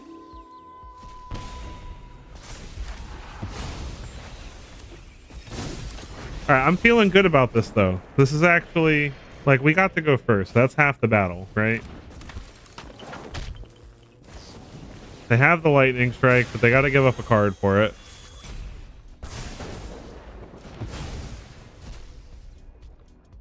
We're still at 20, so I'm not feeling bad about this.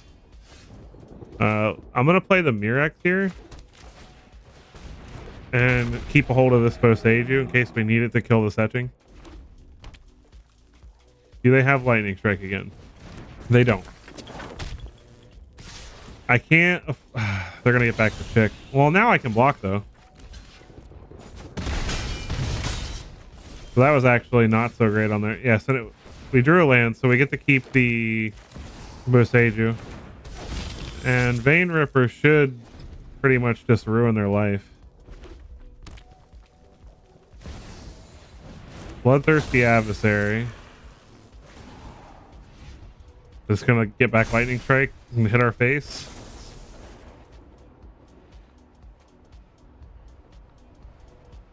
They're gonna stop us from blocking with it by hit. I mean, I'm fine with that because if I block with the Vein Ripper, they would lose a creature anyway, so I'm just not gonna block now. That was so bad. They should have just hit our face. Because the result would have been the same, but now they lost out on the damage. So, like, yeah, I'm not gonna block with the Vein Ripper now.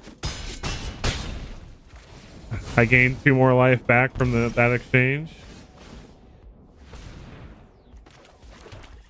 We'll use some of that mana to power up this cottage. Is this lethal? It is. Let's double check here. Okay, so yeah, 15.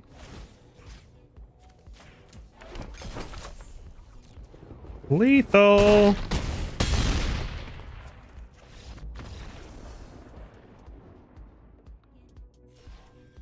I'm just squashing mono red today.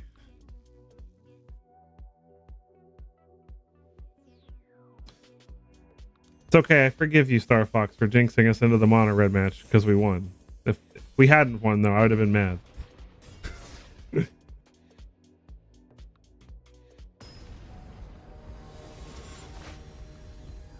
Saint Anger. I wonder if Saint Anger is playing mono red. We've got Go for the Throw. We've got Phyrexian Flesh Gorger and the mana to cast it. This is a great hand. Oh, it's Boros tokens. They got to go first. This deck is really fast. Oh, wait. It's not. Okay. It's this stupid deck. We're going to kill that because if I remember correctly, they do run protection spells. They have another Twin Blade Geist. Well, we're going to play our Flesh Gorger. And see how quickly we get steamrolled by buffs and things. This is one of those decks where they either do really, really great. Oh, if they want to target it, they've got to pay 3 life.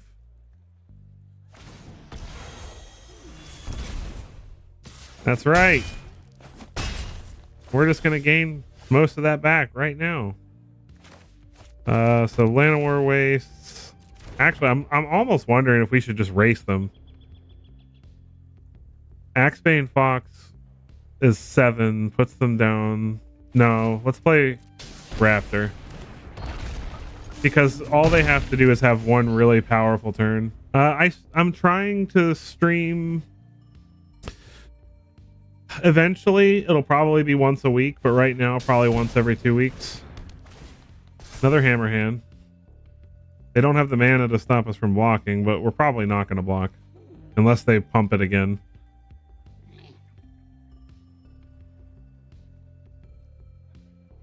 But casting this Gruff Triplets is really good. My twin blade guys can't block. All right, so we're down to 12. We can go back up to 15. Go for the throat. There we go. Well, now we play the Ferox. And we hope that they don't have... They do. All right, so they have the protection, unfortunately. And we don't get to deal any damage with our Flesh Gorger.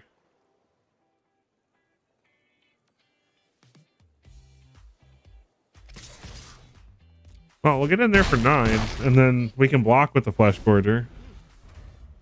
They have an Angel, like they're probably waiting on land. So here comes Angel Fire Ignition probably. Angel Fire Ignition would be just brutal right now. Come on, no Angel Fire. All right. Monstrous Rage, Dreadmaw's Ire. 2 Dreadmaw's Ires. All right. Is that... It's not quite lethal. They're 1 damage off lethal. We got there.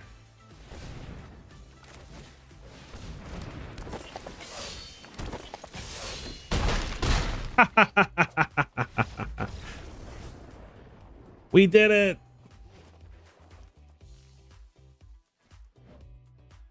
That deck is annoying. You don't see it too often. It's one of those decks where it's like every time you do play against it, they always have the stuff. But thankfully they didn't have the Angel Fire. We'll play one more game with this and see about moving on to something else. Maybe some more standard, or maybe we'll...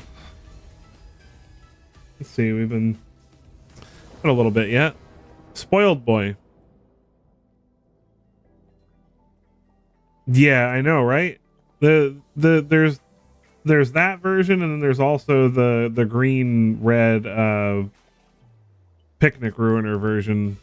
The Picnic Ruiner version's a lot better in my opinion, but Angel Fire Ignition is another one of the cards I really like that I've always tried to find ways to abuse.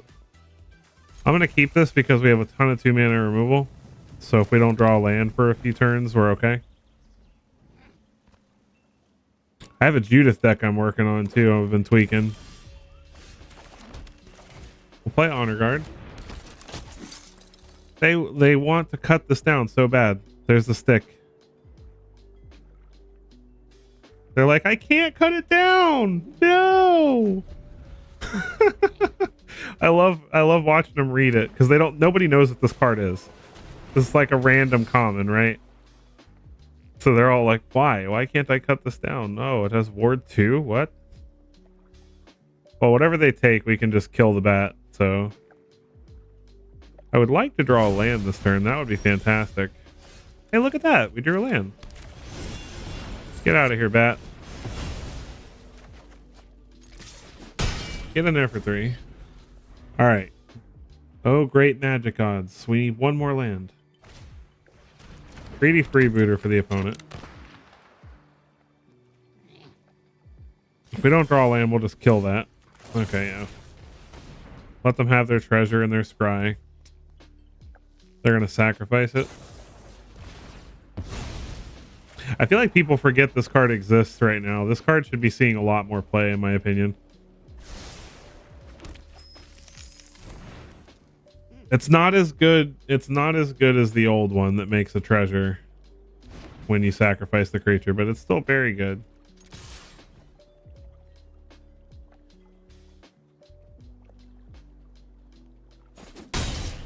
Get in there. All right.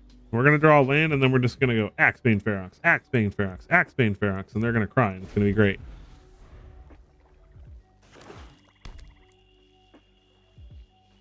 They can finally cut down our Tomoko Honor Guard. Let's see if they want to spend their whole turn cutting down our Tomoko Honor Guard. Oh god, Obliterator, are you kidding me? Okay.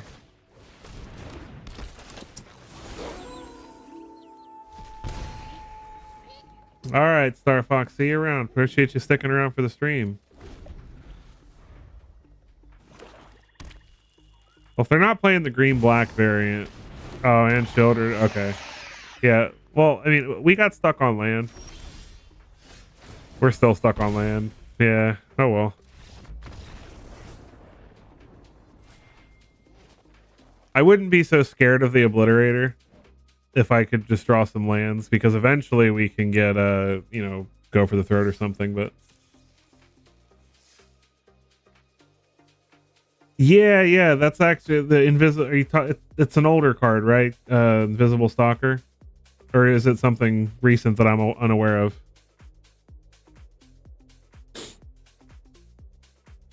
Because there used to be a blue card called Invisible Stalker. It was a 1-mana, 2-mana, 1/1 hexproof, unblockable.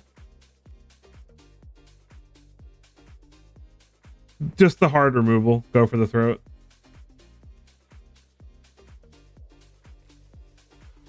The green black variant's more of a problem because sorry, I hate the notification that I have a thing to put up.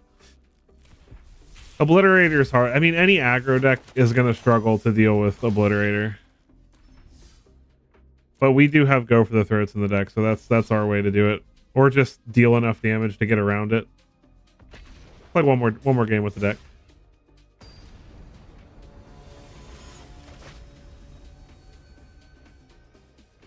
Yep, you just gotta have straight up destruction based removal. We go first. 2 virtues and a Tomoko Honor Guard. I'll keep. Yeah, the green black version is better because it runs fight spells. So basically they play Obliterator and then they follow it up with Tail Swipe, or there's another 1-mana fight spell. And so they make their Obliterator fight your creature and force you to sacrifice creatures.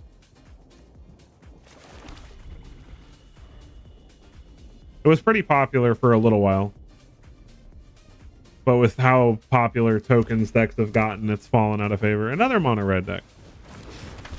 Well, these virtues are going to be real nice against them.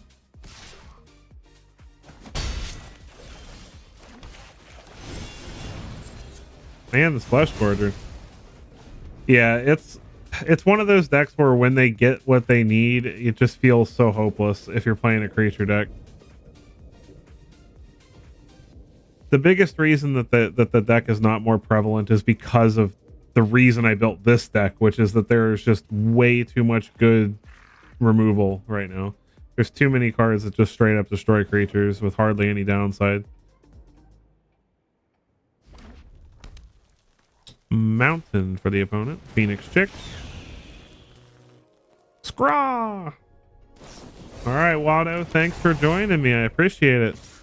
Hope you have a great rest of your night or morning or whatever time it is where you're at.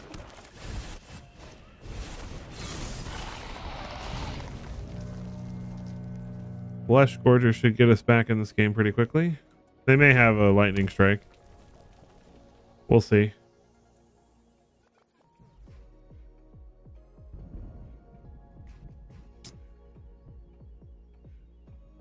Mono red player having to think. You mean I can't just play creatures and click attack all? Man, that worm thing looks annoying. That's fine. They take 3 and then we'll just virtue away this Phoenix Chick and play an Honor Guard and see if they have a 1-drop to go with this. They do have a Kamano. I'm tempted to just play Raptor though. Nah, let's do the safe thing.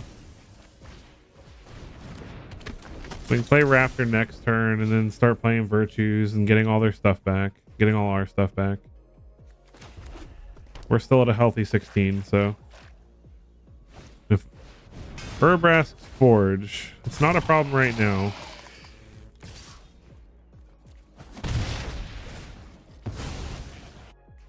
Oh, I'm sorry. If you're still here, Watto, I don't have a Discord channel yet that's specific for my YouTube channel, but I am planning on making one. As soon as I do that, I will post in the community posts about it. The etching flips. I really hope they don't have a lightning strike for this raptor.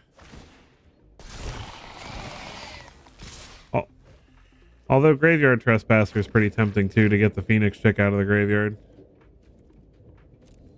Not going to risk that they have Monstrous Rage here.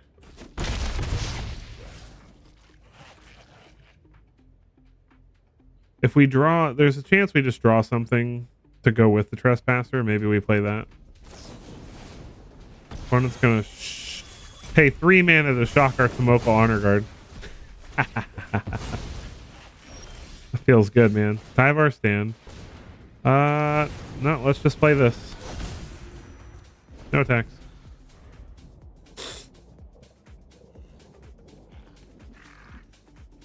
I'll go ahead and block their etching this turn and risk them having a pump spell.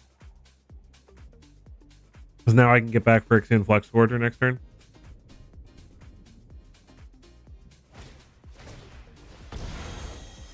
So here he's Warcrafting. Well, they got to spend their whole turn doing that, so they can only play the exile card this turn. Yeah, I mean, obviously you've got your big guys like LVD and Covert Go Blue. I don't know a lot of smaller people like myself because I've only just been making the content for a little bit, but hold on 1 second. Let me exile this Swift Spear. All right, then we've got a Tyvar stand to protect our stuff. But yeah, so okay, yeah, they can't deal with life gain. They're like, oh, 7 life, we're dead. All right, let's see if we can find something else fun to play for a little bit.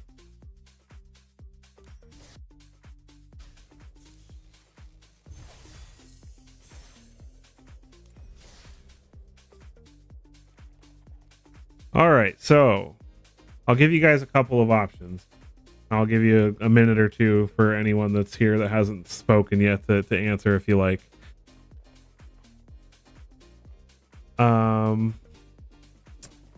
I've got my Angels list that I'm planning on making a video about either this next video that I'm releasing on Friday or the following one.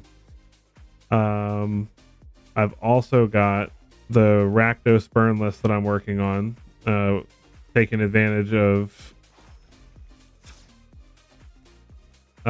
Judith here. Just a bunch of ways to take it, you know, a bunch of end the festivities to whiteboards and gain a bunch of life with Judith. And then we could also be those people and play Boros tokens. Just kidding. I've got Esper Control. I've got a pretty nice artifact list. It doesn't have very much from the new set in it, but it's pretty good. And then I do have an Esper Legends list that is playing Alquist and Ezram that I've actually been doing pretty well with, but I haven't played it a ton because, you know, Esper Legends is a pretty well-known strategy. Or we could make a historic brawl deck around one of the new legends. So I'll give you guys a minute to decide if you'd like to see some more standard, or maybe we can build and play a couple of games with somebody from the new set. Take a minute, get a little drink here.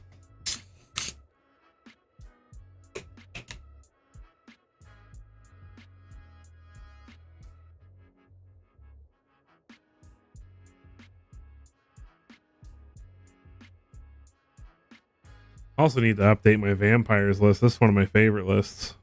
I've probably played like 300 or 400 games with this before Murders came out.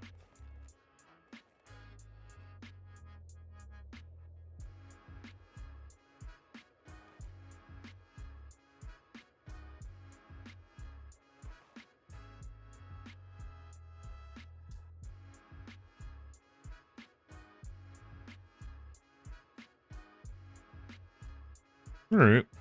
Rakdos Brawl and Historic Burn. I like those. The Rakdos Burn list is actually pretty cool Because Tectonic, Hazard, and End the Festivities both actually deal damage to the opponent, we're playing 3 Odre Axonil in the list. So even if they're not playing a bunch of creatures for us to kill with these, with Odre Axonil on the field and like mechanized warfares and stuff, these still become like huge damage to the face for 1 mana. Thanks, Joseph. Really appreciate that. You think it's the hair? I'm gonna be getting a haircut soon, so you got. I hope you guys still like me with my hair short.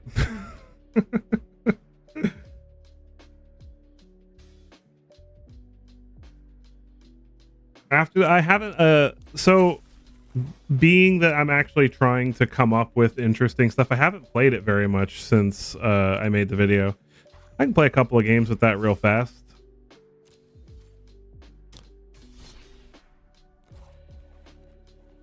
I got a soft spot for Voja. But usually once I make a video, I usually don't play the deck a whole lot after that because I'm trying to find my next interesting thing.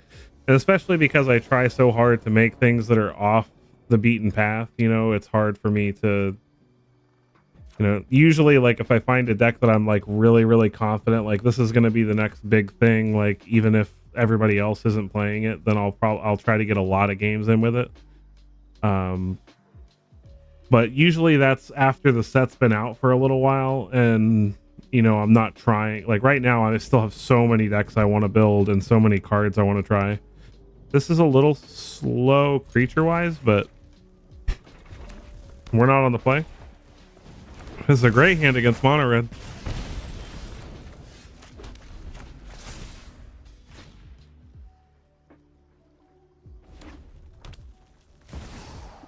Bloodthirsty Adversary.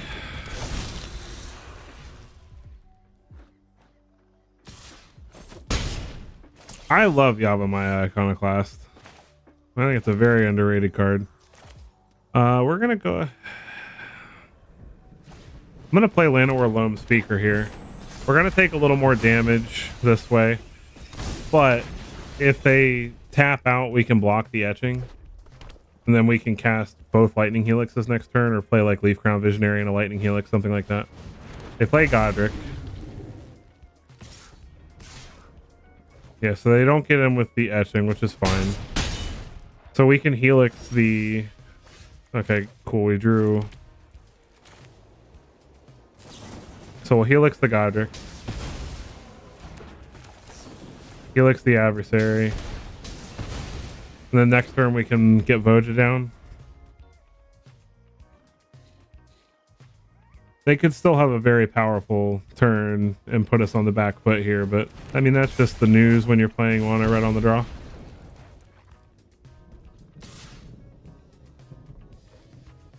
Yeah, no, it's... The nice part is you probably have a lot of this stuff laying around. Okay, so they have Monstrous Rage. So that's not great. Let's go ahead and get Voja down.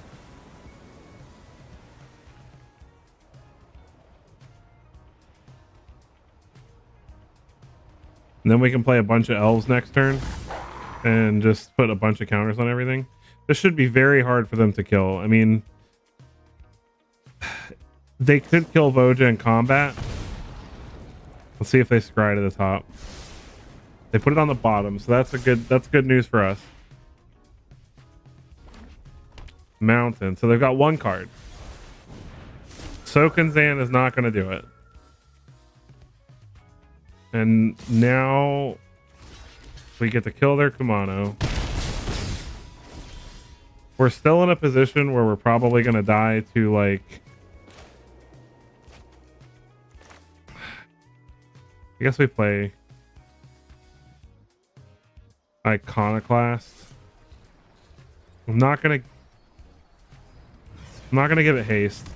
We've got to be careful because we got a lot of pain lands right now, so we don't want to put ourselves in a position where...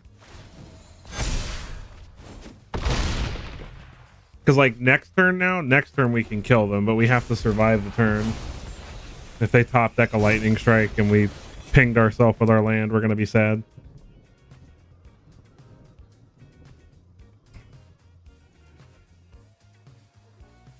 But I don't think there's one card that kills us here outside of like... I don't think there's one card that kills us here. We will see. Opponent's thinking. Alright, yeah, we're pretty sure we're in the clear here.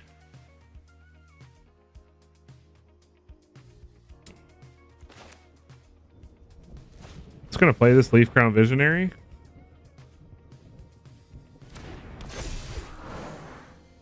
So 7. So these are gonna get 3 counters on them. So that'll be 10, 19, and they're at 13, and yeah, that's lethal.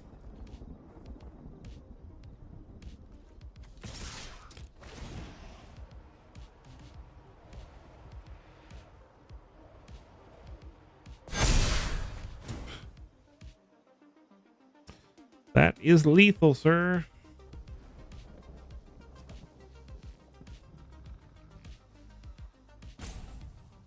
Is he gonna rope us?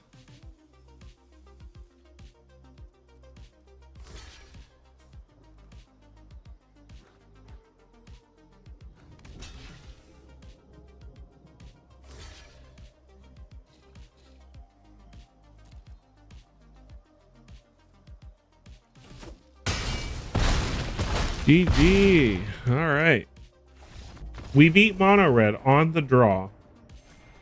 So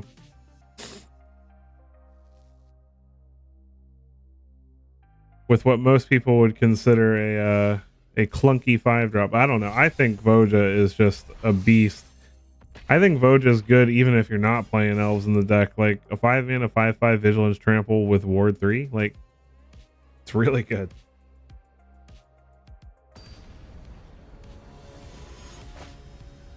Raging Boba.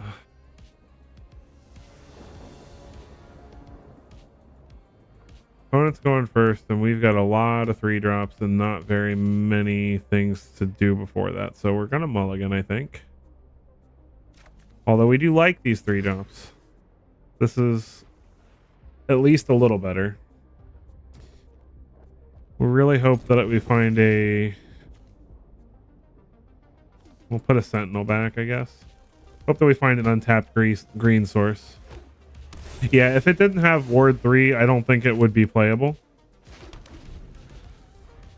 But because it has Ward 3, it's just what especially if you ramp into it, what kills it, you know? Like, alright, we didn't find the green, unfortunately, so looks like we're going to be skipping out on the Visionary and playing it as a pump spell later. Esper Control, it's looking like. Well, let's see if we get our Sentinel countered. Control is a deck that we suffer against, unfortunately, but I'm going to exile all your 0 cards from your graveyard, sir.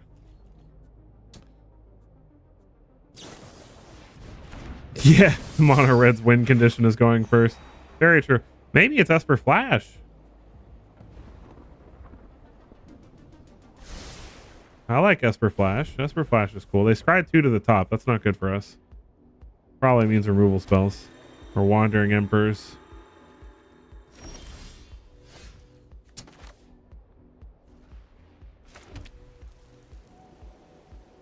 I'm gonna trick them. Thinking Wandering Emperor or Sentinel.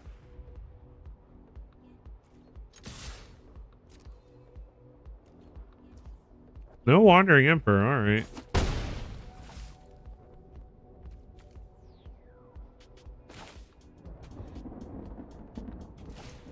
I'm going to play this Visionary. I could play the Fleetfoot Dancer, but I feel like they're holding up some kind of removal, and these Fleetfoot Dancers I really want to survive. I think they're going to kill our Visionary, it's looking like. Yep. Void Rend. I like Void Rend a lot, but it's not very mana efficient. Having to spend 3 mana to kill our 2 mana thing's not usually the best. Alright, so let's play Lana Warstalker.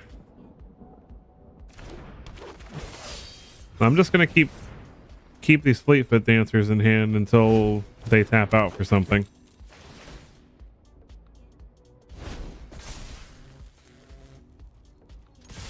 Get in there. There's the Emperor. I knew they had one.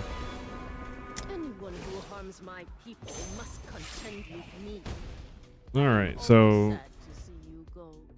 our poor look at that big sword. Like, who would have thought an elf would be carrying that thing, right?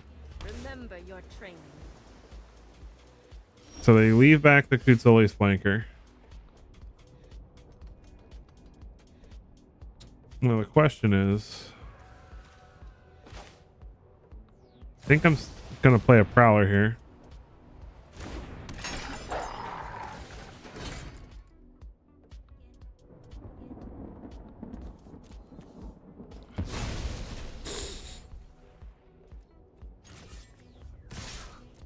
Get rid of the Emperor. Hopefully.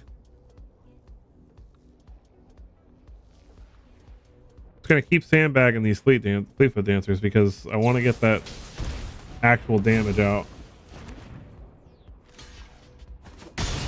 I'm not unhappy with that. Opponent's down to 3 cards. This is so. I'm really curious about Kutsuli in this list because it looks like it's like a Super Friends list. Guards, to me. So we're gonna go ahead and play Loam Speaker. Play our first Fleetfoot Dancer.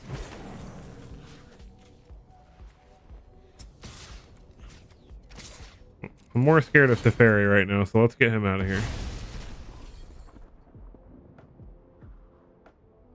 If they want to double block the Prowler here, I am fine with that. So now I think we got to watch out for board wipes.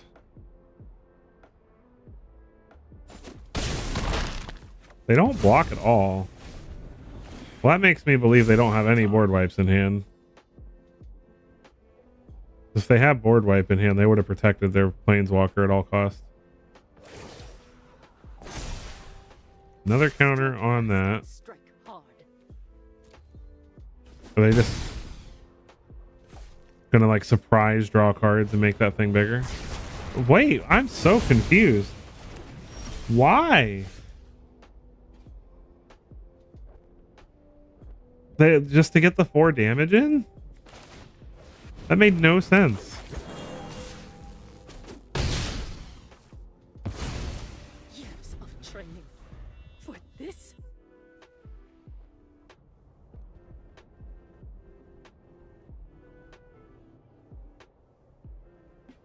That was an interesting choice, but oh hey, look, it's Voja. Am I willing to risk running it into a counter though?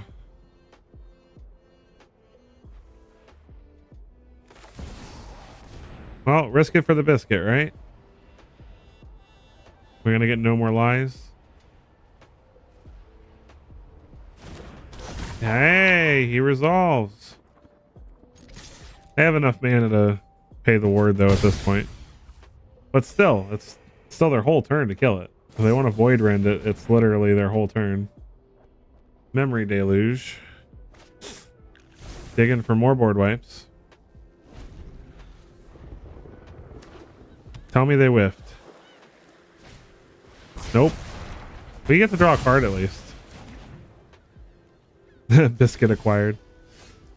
Alright. Well, let's exile their graveyard and stop them from casting this deluge later. No! Well, wait. No, but this... Ah, but it stops the Werefox from exiling it too. No! Punish! I like this card though. This is a necessary evil in this standard.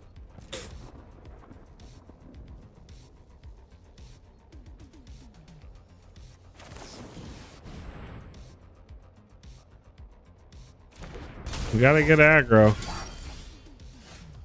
Boseiju. That's not doing a whole lot for us.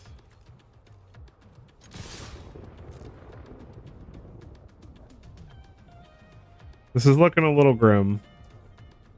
Because they can just take 5 here, Memory Deluge, and then refill their hand with good stuff. Yep. Who knows, though? They could have 7 lands. They don't even have half their lands on the battlefield right now. They could Memory Deluge 7 lands.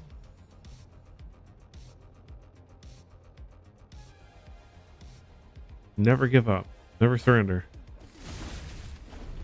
Okay. It's okay to surrender if you know you're going to die. Sunset Revelry. That is a pain. If we ever find another Voja, though. I love how this is conveniently an elf. Hey, Voja! Game on. They don't have a way to deal with him. They probably do. But if they don't... Another Emperor? Aw, man. I'm not overconfident. You're just underwhelming. Again, Is what you get for makes me feel like they don't have a board wipe in hand right now.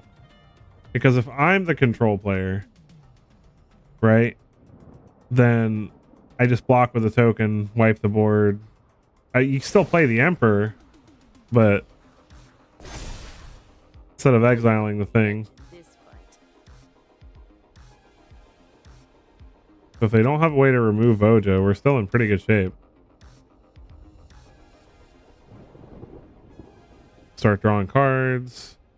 They're not at a crazy high life total right now. I wish I could Boseiju my own lands to thin the deck. Hey, Arlen's pretty good.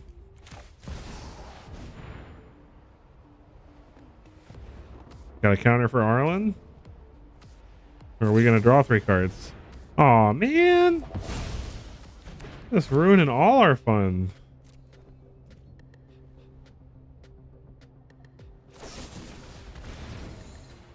I'm sorry, you didn't do your math, sir. Oh, it can't be countered. Oh, damn. I forgot Voidrin can't be countered. No! I didn't read the card. I'm the noob. Alright. I don't think we're coming back from this, unfortunately. We tried. Control is not what we're trying to be honest. That is not the deck that we are poised to defeat. All right, we'll play a couple of games with this burn deck real quick before we go.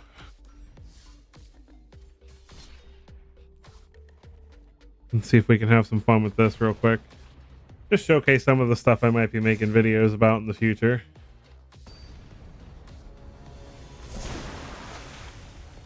Swag Noros.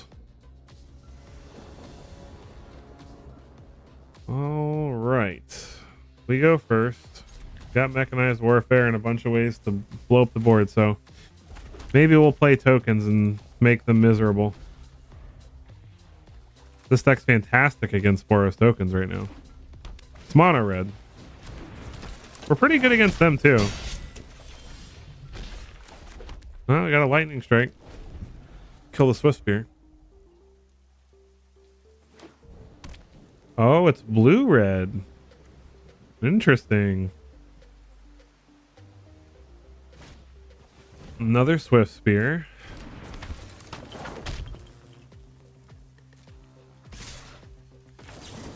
We'll kill one of them.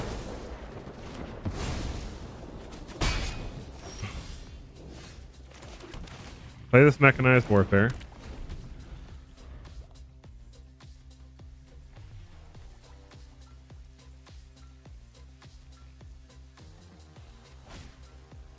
Ren's Resolve for the opponent. They don't find a land, but they can cast those cards next turn. Virtue of Courage is pretty good. Let's go ahead and cast Virtue. We'll pass. We can lightning strike whatever they play this turn, if they play anything. They find a land. They're probably going to play with fire our face. Yep. See if the opponent scries to the top, so they're happy with what's on top. All right, Tectonic Hazard. We really would love to find another land for this Virtue, but we'll hang tight for right now.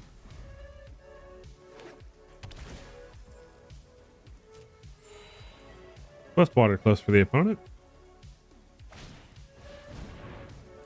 They play their renders off. I'm curious what exactly this list is. They're going to play with Fire Face again. Most likely.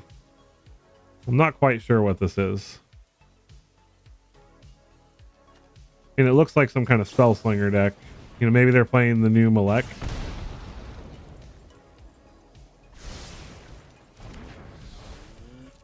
I know MTG Goldfish did a Malek Fling list recently. They could be playing that.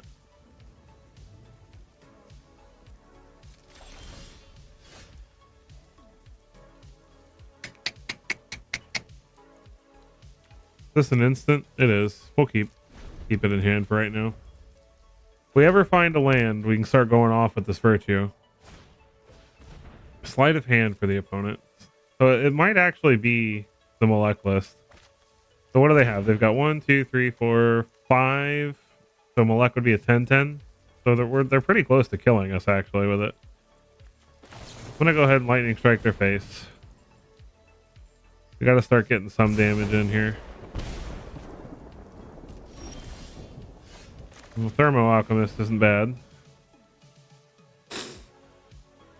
We're never gonna find this land. I think I'm running 25 actually. Do they have a lightning strike for our alchemist? No, big score. Okay, they discard a land. Draw 2. What are they big scoring into is the question. Is it Malek? We're not dead to Malek yet. Urabrask. Whenever they cast an instant or sorcery, it deals 1 and they add a red. Okay, so it pings us for 1. So Consider was free. They've got 2 treasures still, so they can still do quite a lot this turn. Are they trying to flip the Urabrask?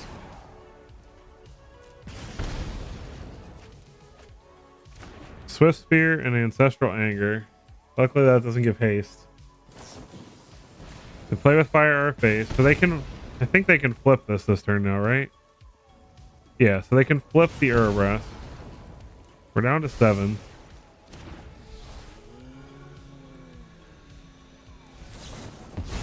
Lightning strike our face. Are we just dead? We're getting comboed out. Is that what's happening? Virtue of Courage makes it so whenever we deal a source of non-combat damage, we basically draw cards equal to the damage. So it lets us like turn our little Virtue of Courages and lightning strikes into draw 3s and draw 2s.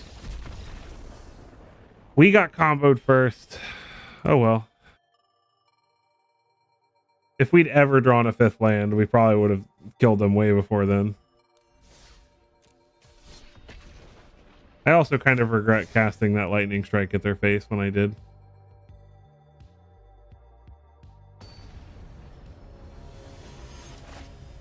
Witten.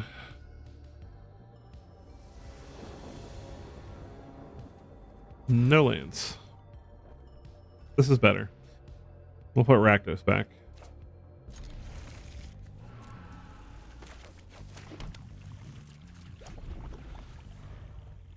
We'll draw into some good stuff, I'm sure.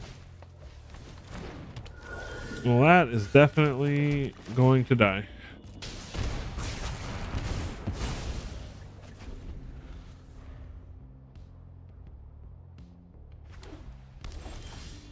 I do not like enchantments, I will tell you that.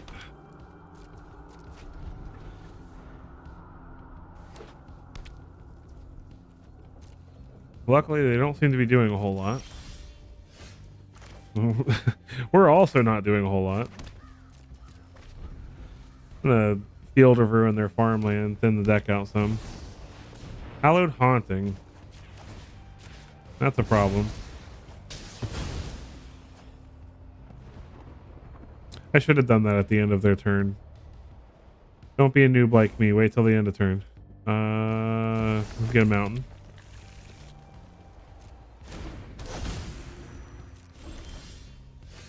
Okay, we're just gonna draw lands forever. That's okay. We'll save it in case they play something worth killing. Spirited Companion.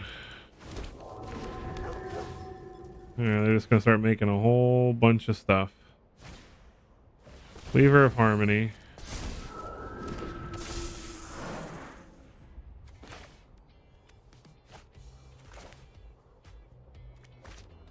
Because they get a land, so they could have cast like a Generous Visitor or something before the end of turn. It would have given them the ability to play something else that turn. So if I'd waited till the end of turn, then they can't use the mana that they get from it. I'm just gonna Virtue their face.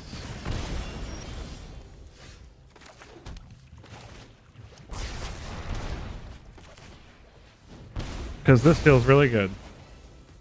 Get out of here. The next turn we'll play a Virtue of Courage.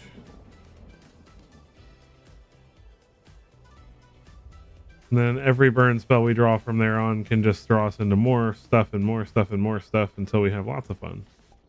If the opponent doesn't have anything here, then we are feeling good about it. Wait. Let's not do that. Ooh, Rakdos. Man, do I play that? They have to sacrifice 2 non-land, non-token permanents, and they can't even do that. So let's play Rakdos. That feels good. They shouldn't have instant speed removal. Most of their removal's enchantment based. They do. There's a stick for something. Maybe Emperor? Or do they have Get Lost? Destroy Evil. Man, this shows you how much Boros tokens is warping the format right now, that and Shieldred, that people are, the enchantment deck is main decking Destroy Evil right now. The enchantment deck usually only runs enchantment based removal.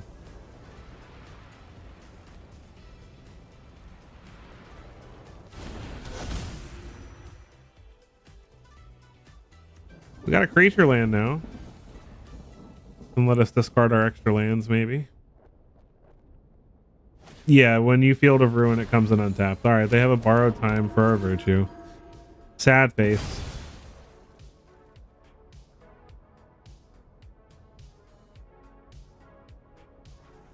Playing Audacity. Aha! That's gonna die.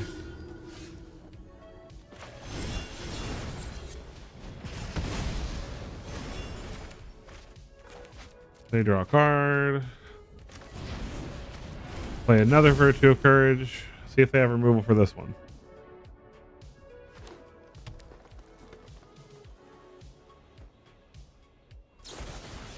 Yep.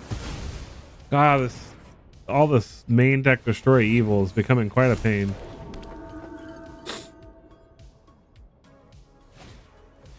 Another Audacity. Hallowed Haunting is getting out of control. And we draw a land. Alright. GG's.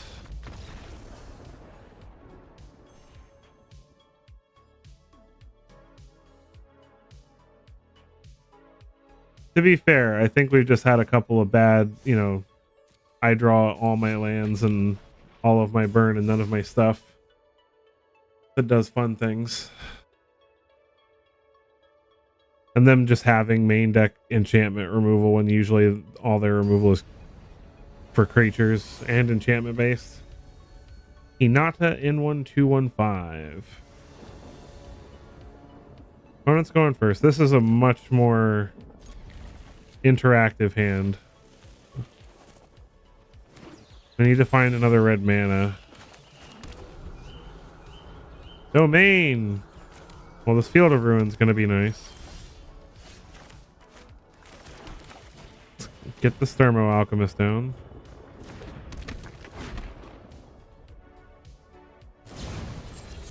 Virtue of Loyalty. Oh, it's not domain. Okay. Like tokens. Tali's favor. Ooh, okay. Spicy. 3 blind mice. All right. We'll find Judith eventually. And when we do, it's going to be glorious.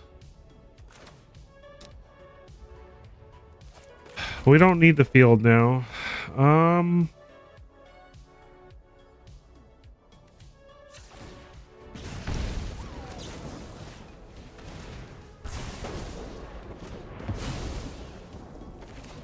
This isn't exactly how I wanted to spend my resources, but this gets a token off the field, so they lose their trigger for blind mice. The next turn we can play Odor Oxino. So they play another 3 blind mice. Ping them for 1. Let's play Odor. See if they have removal for it. So they get to make some more mices.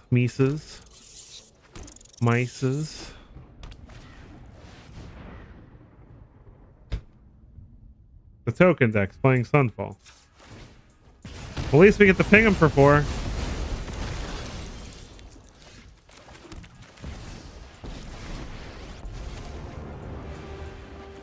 This little candle's gonna set your world on fire. They're just gonna kill our Chandra. I didn't tap that properly. I should have tapped that better. Another mistake. Don't let the auto tapper ruin your life like it just did mine. If I had paid the pain from the Sulphurous Springs, I could have cast this Mechanized Warfare at least.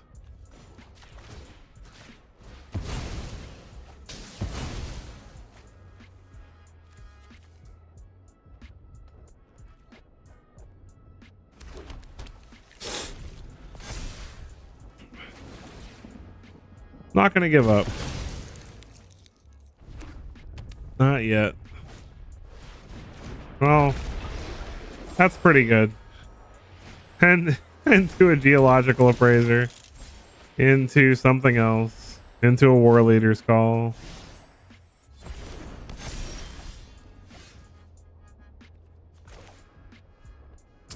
Alright.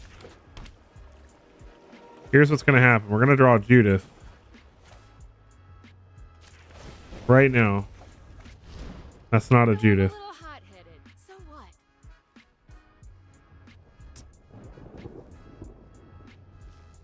We're at 17. Light up the night. I can't kill the Carnosaur. I can kill the Appraiser though.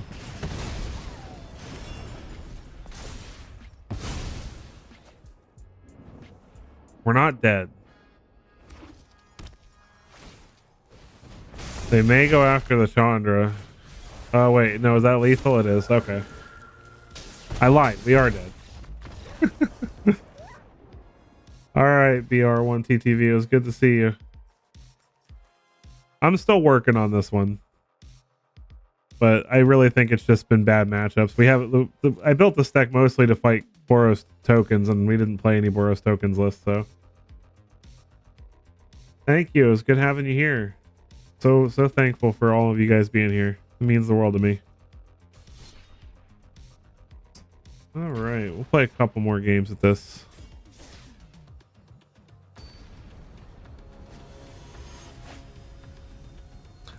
See you, Joseph. Thank you for joining me. Appreciate it. Opponent's going first. We've got good removal though. Painful mana, but maybe we can Field of Ruin that Restless Reef. We get some non-painful red mana. Subterranean Schooner for the opponent. There's some non-painful red mana. Underground River for the opponent. Invasion of Amonkhet.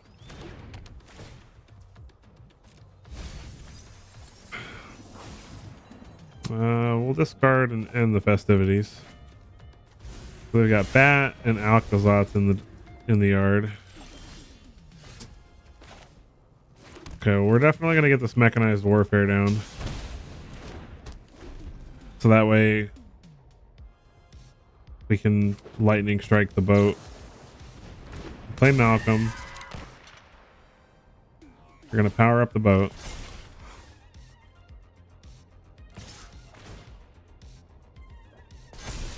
Luckily, that doesn't flip the invasion.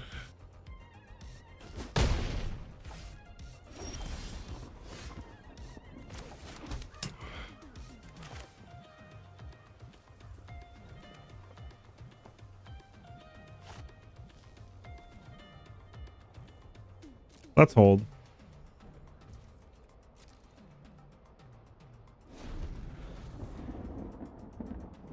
See what they do.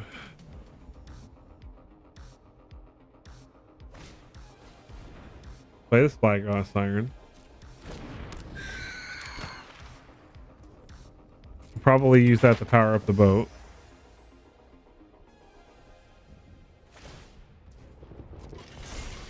Now let's see if they're smart. If they're smart, they'll send both at the invasion, but they may get greedy. Nah, they got greedy. Alright, so we're gonna lightning strike the boat. Hope they don't have a counter. They don't. We'll take the 3 from the Malcolm. Because we can just end the festivities and wipe their board. They may even play something else here. Kaito. They're probably going to draw. Yeah, okay. I know something you don't know. Do I want to deal 3 to the Kaito now? This hits Planeswalkers too.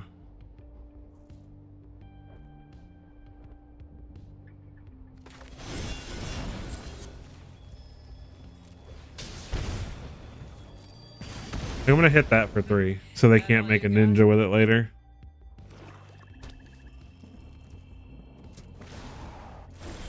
That's gonna phase out. We find Judith, but we don't have enough mana to cast her, unfortunately. So let's play Thermo Alchemist.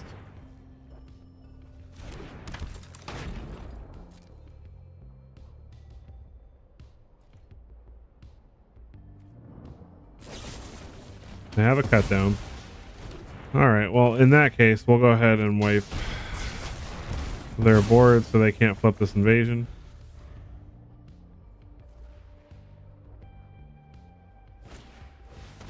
I have another invasion. We'll discard the Rakdos. Really good target for them to get back. Thank you, Antonio. Greetings from I'll be taking that now. Florida.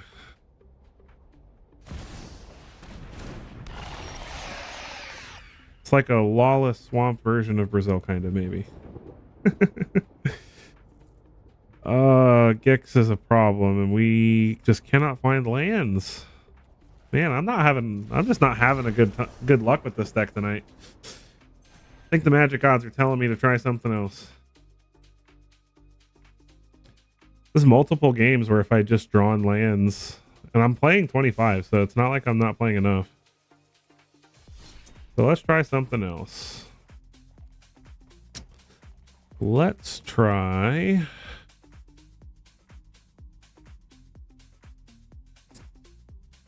You know what? I'm going to show you guys because I'm going to make an updated version of this. Yeah, let me actually see if I can update it now. This is my favorite list of all time. I've played more games with this list than any other list. I have 400 games with this, and it's still I still have a 61% win rate with this over 400 games. I love this list, and there are a few.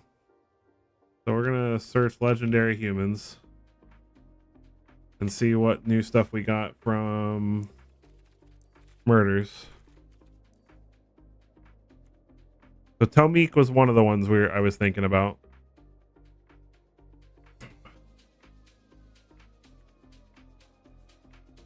I don't think Teysa is very useful in the deck.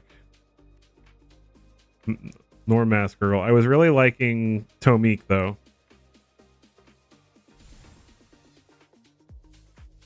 We're not playing Planeswalkers, but I mean a 3-mana 3/4 or 2/4 flying vigilant that lets us draw cards and deals damage.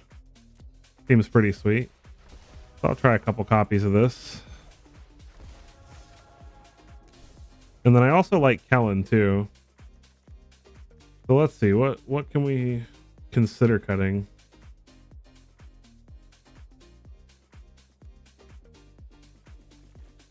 What's our land base look like? We've got plenty of green and blue, so we could probably afford to even play Kellen. Having a few more flying threats wouldn't be bad.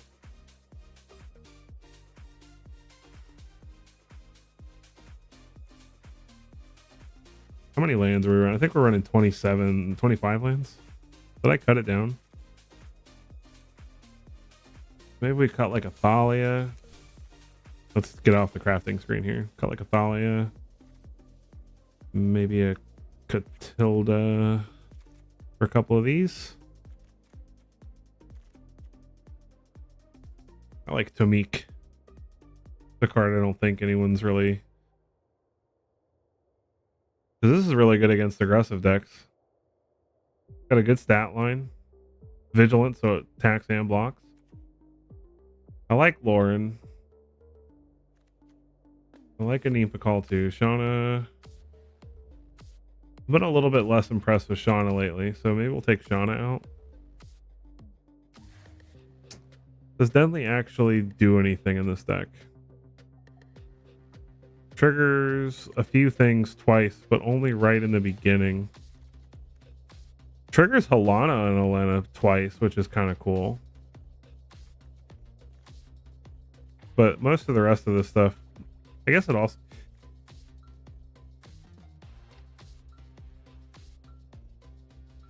You know what? Creatures power 2 or less can't be blocked by bigger creatures. So if we don't draw our Jodas, like it could actually be useful. Makes our like Aneepa Call tokens really good too. Maybe I'll try a single copy.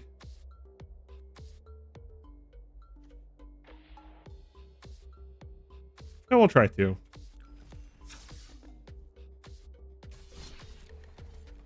All right, let's see how we do. This is my pet deck, so I need to do an updated video for this at some point. A name that I unfortunately cannot pronounce, but we're happy to see them. This is a great hand. Looks like Boros tokens. See if we're fast enough. Well, they're not doing anything yet, so that's good. Play Thalia. Tax them out of War Leader's Call. Moonsguard Crag. This is great. Boros token's not playing cards. Get in there with Thalia. Pretty sure this is just game at this point. This curve and they didn't do anything for 3 turns. Unless it's control. Ooh, it might be control. It is. This is a calendar deck, I think. Oh man, alright. Can we outrun them? So they can't Sunfall us next turn. What is the fastest way to kill them?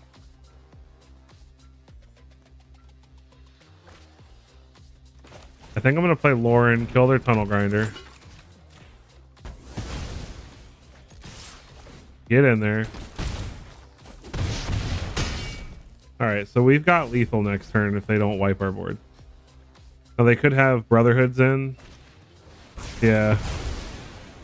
Do they find... They don't have a land though. So we play Secluded Courtyard on human. Play another Thalia. Play Dennick. And force them to have it again.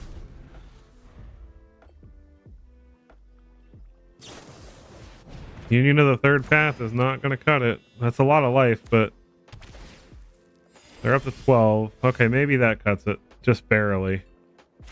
Let's play Inti. Let's get a discard an Adeline. Get a counter on Dennick so it survives Brotherhood's End if they have another one. Oh, that was lethal. Nice. Okay. Sweet.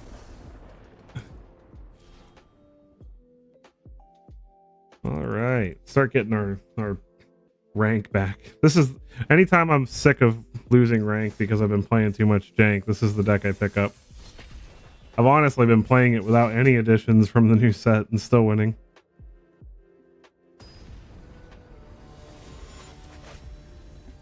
Ooh. Hey. It's a Wizards of the Coast employee. All right, let's see if we can whoop their butt. We get to go first. Let's play Stormcroft Coast first. Hello.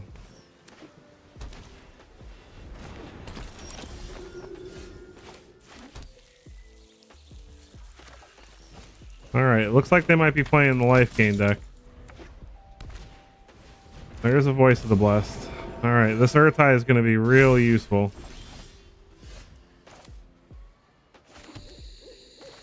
Get the Stennick down.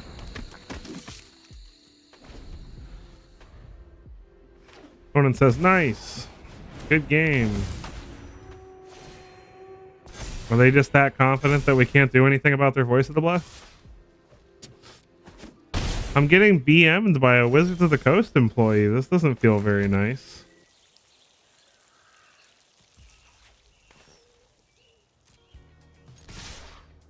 All right, let's get in there.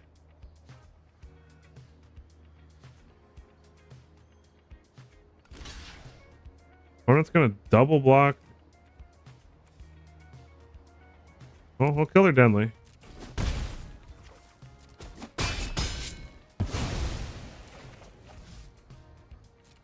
Pass the turn.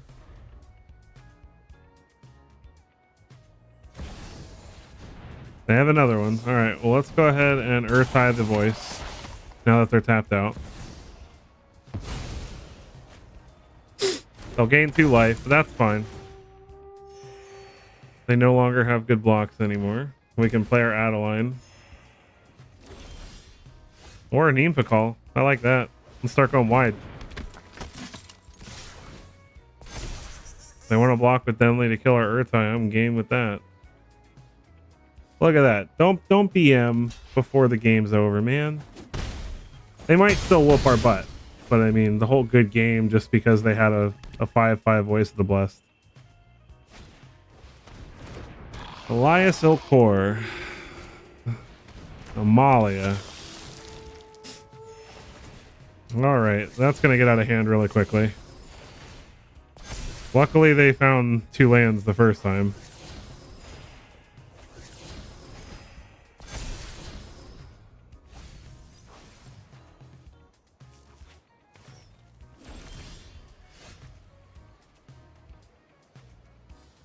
It's only a 4/4 though.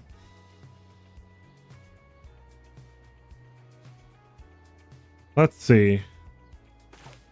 Let's play Catilda.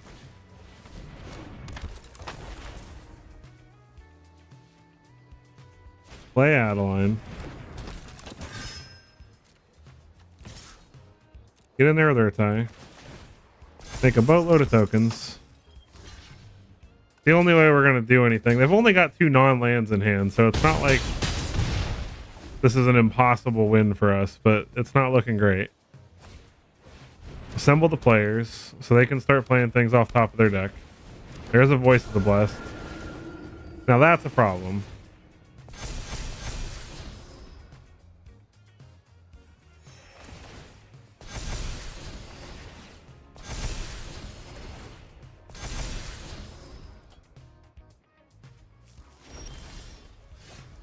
Deathcap Blade was not exactly what we were looking for there. Let's play Dennick. I was going to attack with that token, man. Lame. I guess we'll get in there with our Thalia. It's still not the end of the world. It's definitely not great, but we're not dead yet. This Anim Pakal could still get really out of hand.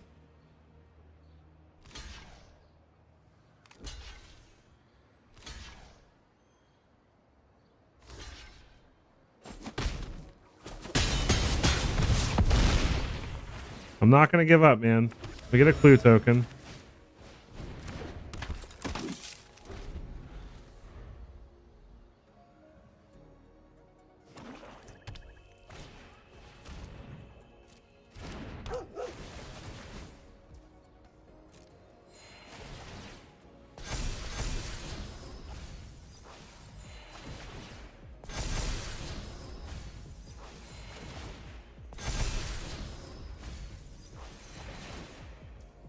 Everything's really big.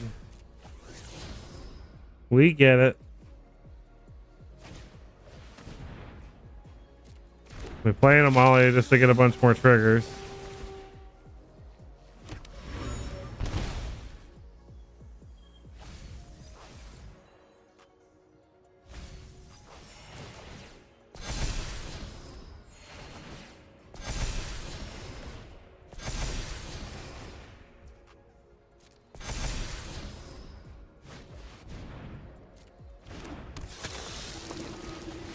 Okay, so their Amalia is going to wipe the board here. And we're dead. GG. This deck is so ridiculous.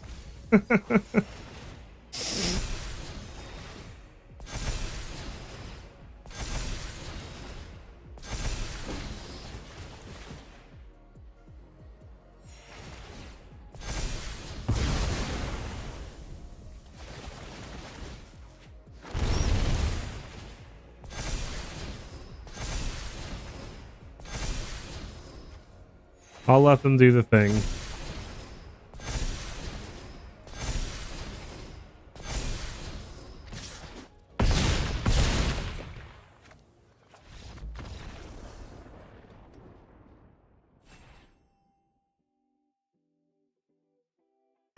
Combo.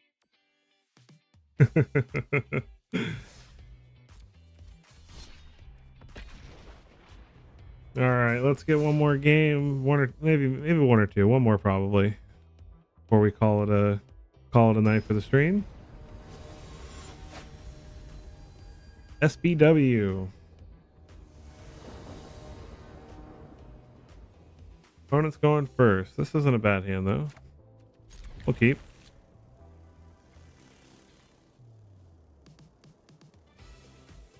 They got squeeze, so maybe they're playing mono red. We got the same sleeves, man. All right. Drawing Skrelv was really good. Skrelv is our honorary human.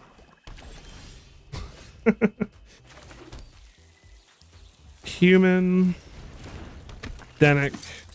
Pass. Opponent has some kind of removal. Hopefully it's go for the throat. It is. We will protect our Denic from the black cards. They're gonna kill it again. All right. I would have cut down the Skrelv if we're being honest here. But to each his own. Play Adeline.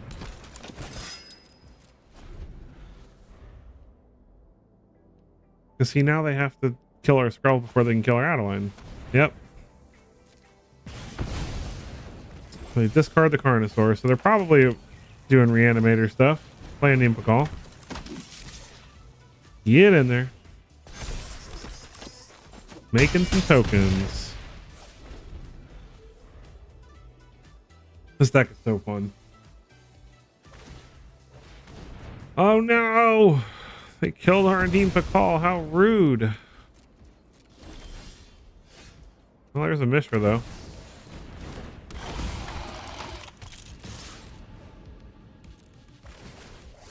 Just drain you for 4.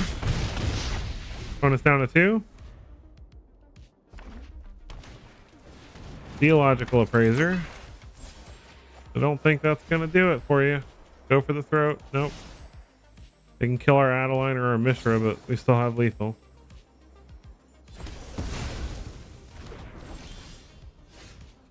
And we'll kill their Appraiser just to be safe.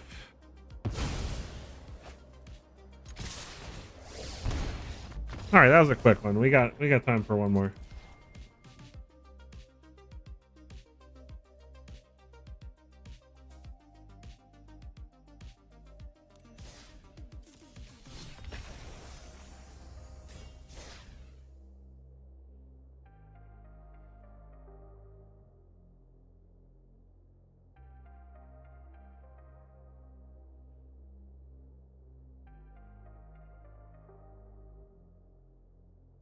Any minute now. There we go. We found somebody. Who is it? Seb. I'm Sev and there's Seb. I like this hand. We need a land, but I like it. We're gonna find the land though. I believe in us. I believe in the heart of the cards. I know that's not this card game, but oh no, not another Amalia deck. We didn't find a land. Forget it. I'm gonna get in there with my Skrelv. They want to block with their Lunarch Veteran. I am all for stopping them from gaining life. Alright, we're gonna top deck that land. Shadow Priest. Maybe it's not the life gain deck. There we go. Look at that. Never didn't have it. Let's go ahead and play Tomik. Get our new guy out there. Protect them with Skrelv. He's a good blocker. Creature of the Schism. Alright, yeah, so it's a cleric deck. Cool. I like cleric tribal. This whole having flying and vigilance is great though. Ooh, look, there's a Joda. Let's start growing a Neem Pakal.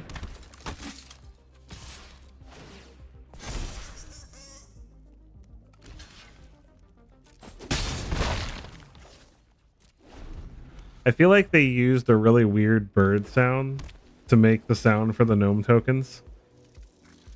I tell you what, I really miss when they did animations for the mythics and stuff. Like imagine like this cool like gargoyle thing that he's on and him like, you know, riding around on the map to it. Like if you go back and play with some of the old mythics, they used to have some really sick animations for them and they stopped doing that. All right, so they're gaining lots of life. Drawing some cards, no blocks. We need to find some lands. There's a land.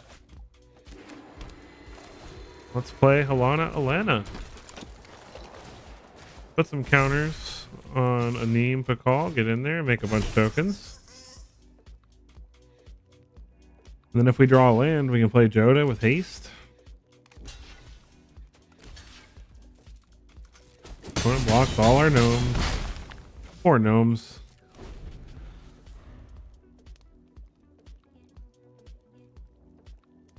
Got quite a board stall here though.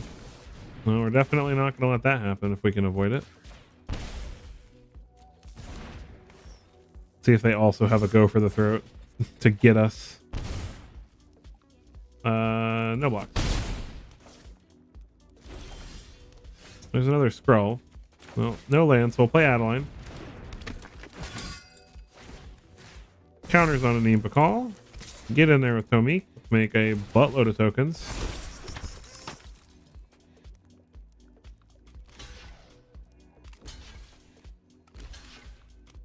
Can't block them all.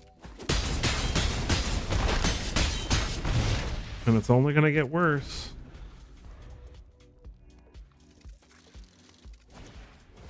Voice of the Blessed. That's going to start becoming a problem. That actually can block our Tomik. We're making a human every turn too now though, so we can just attack with the human.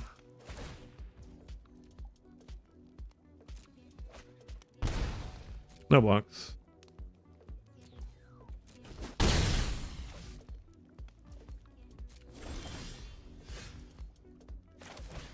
Play Denick. All right, so they're at 14. Let's say we make Adeline unblockable to black.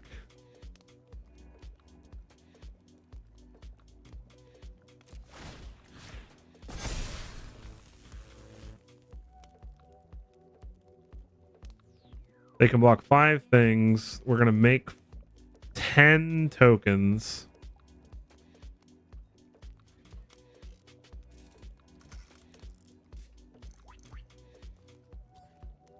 No, it's not lethal still.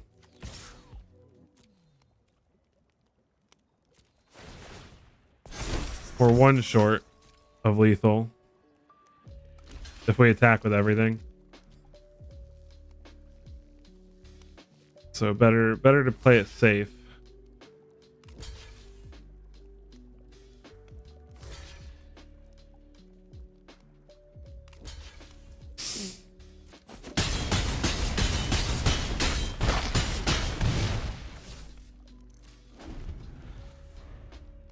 We got plenty of blockers. Roaming Throne. That's gonna gain them a lot of life. I don't think it's gonna be enough though.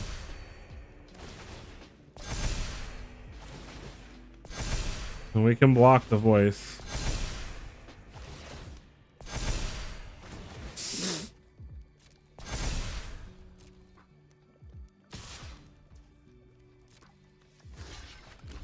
Yeah, well block.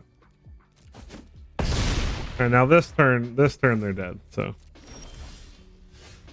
Now there's we got two white mana, so we don't have the mana for Joda, unfortunately. But yeah. So just play to me anyway.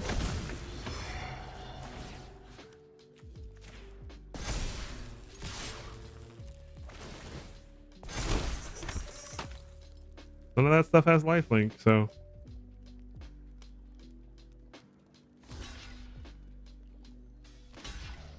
a 34 Adeline.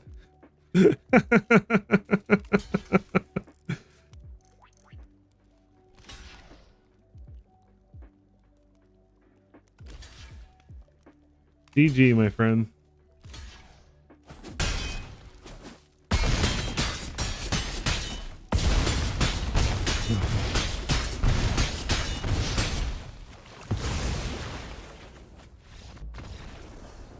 All right. Well, it is 11 o'clock for me. Been streaming for about 3 hours, so I am going to start shutting the stream down here. I just wanted to take another moment for those of you that are still here to thank you all for being here with me. It's been an absolute blast getting to actually talk to you guys and laugh with you guys, to show off how I like to do things, how I like to brew decks. Keep your eyes out Friday for my next video. I'm still not 100% locked in on what that's going to be about, but we will have to see. So I look forward to making that for you guys, and I hope you guys enjoy it as much as I have enjoyed making it for you. I would not be able to keep doing this if it weren't for all the support you guys have given me, and you guys are helping me work my way slowly but surely towards the dream I've had for a long time. So thank you all for being with me. I appreciate you, and I'll see you guys in